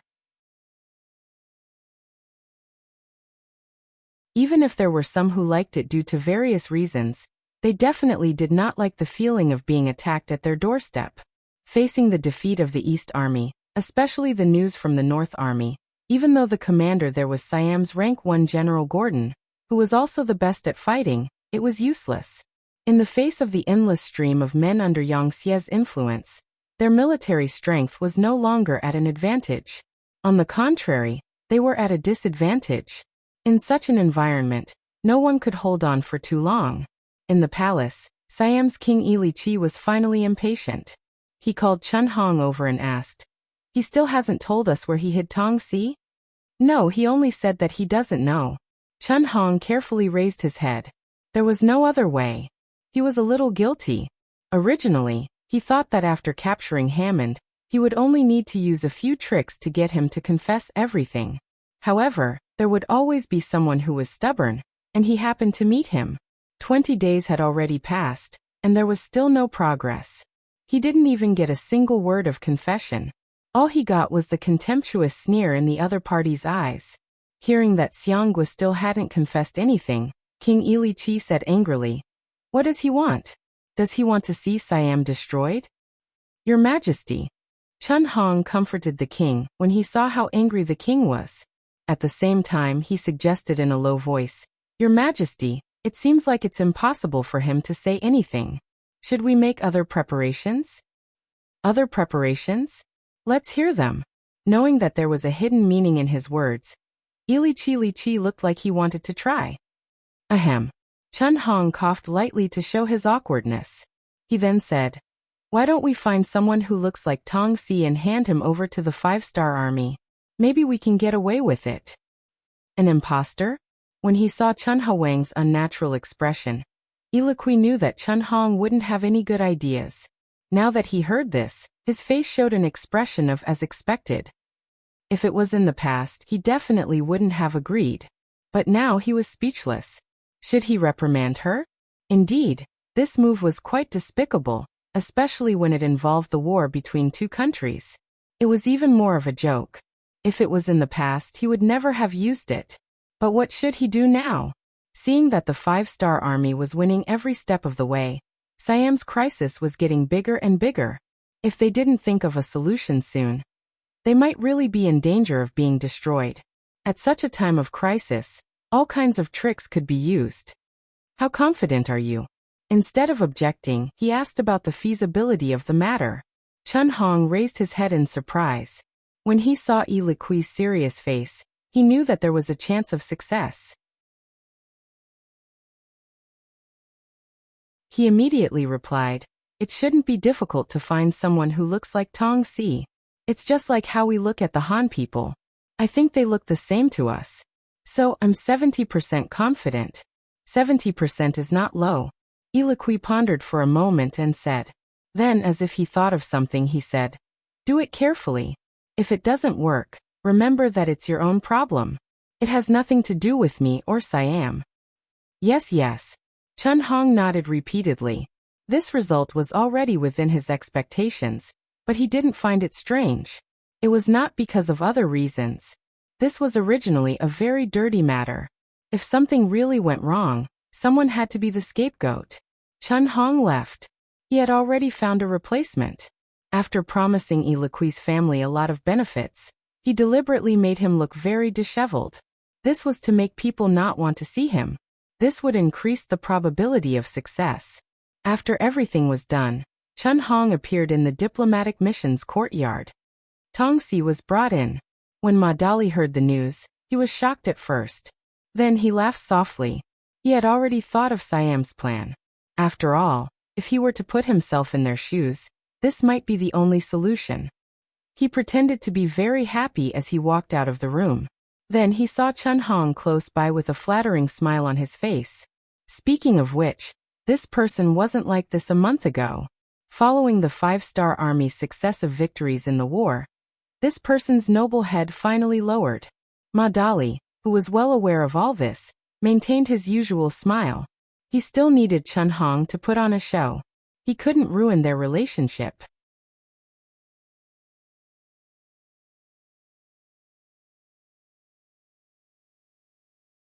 Chapter 1049. General Chun is here. My apologies for not going out to meet you. Ma Dali pretended to be very happy and took the initiative to greet him. Chun Hong was also full of smiles. When he saw Ma Dali, he pretended to be mysterious and said, "Minister Ma, look who I have brought." This was the first time Chun Hong had addressed Ma Dali by his official position. Just from this point alone, it was clear that their intelligence department had done something. Ma Dali himself was not surprised by this title. From the day he entered Bangkok, he had already disregarded his life and death. With the 5-star army's continuous victories, he knew that he would not die unless the higher-ups of Siam had lost their minds. Unless they wanted to die together with him, saving his life was equivalent to saving their lives. "Oh, I wonder what good news General Chun has brought?" Ma Dali asked without changing his expression.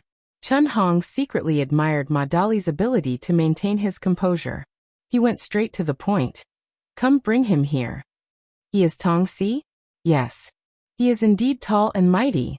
"Haha, General Chun is very considerate. I will immediately send someone to report this matter to the higher-ups. If there are no accidents, the war should stop now."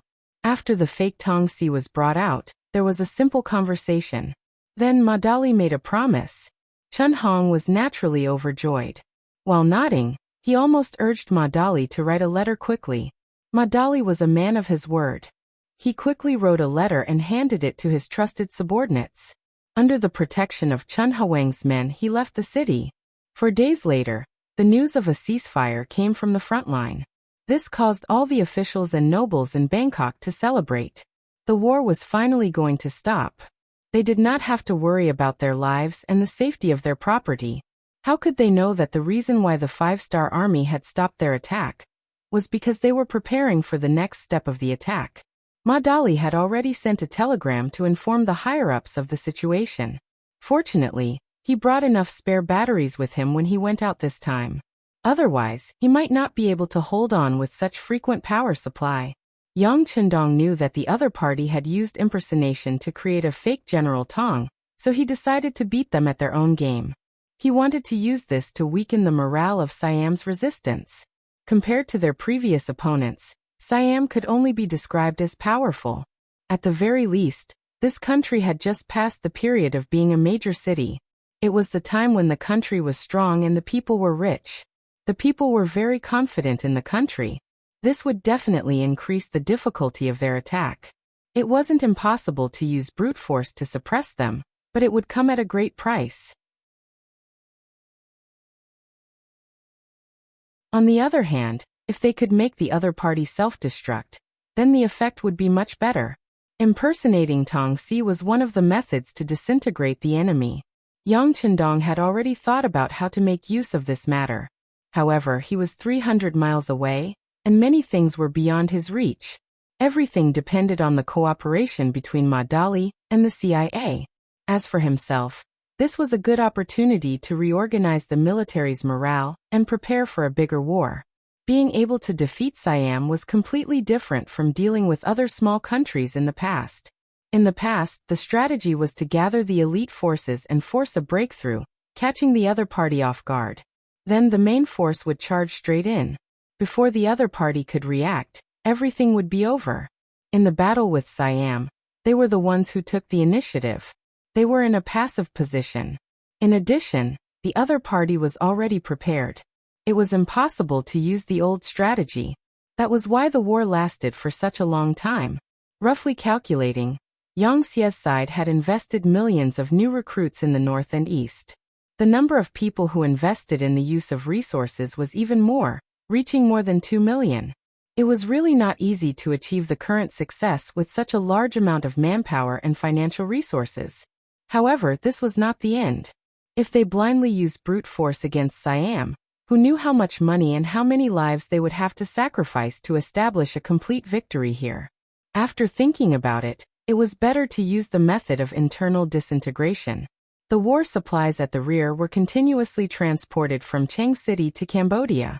Then they were transported by the people all the way to the army. There were dozens of carriages of ammunition. After more than 2 months of rest, the Lu 5th Division was ready to show their strong side again. The immigrants sent by the provinces were also in place. There were more than 1 million people. Now they were only waiting for Yang Chendong to give the order to launch the final attack. When the signal of internal strife came from Bangkok, it was time for them to march forward and conquer Bangkok in one fell swoop. It was time to end Yuliki's rule. The capital of Siam. The battle at the front had finally stopped.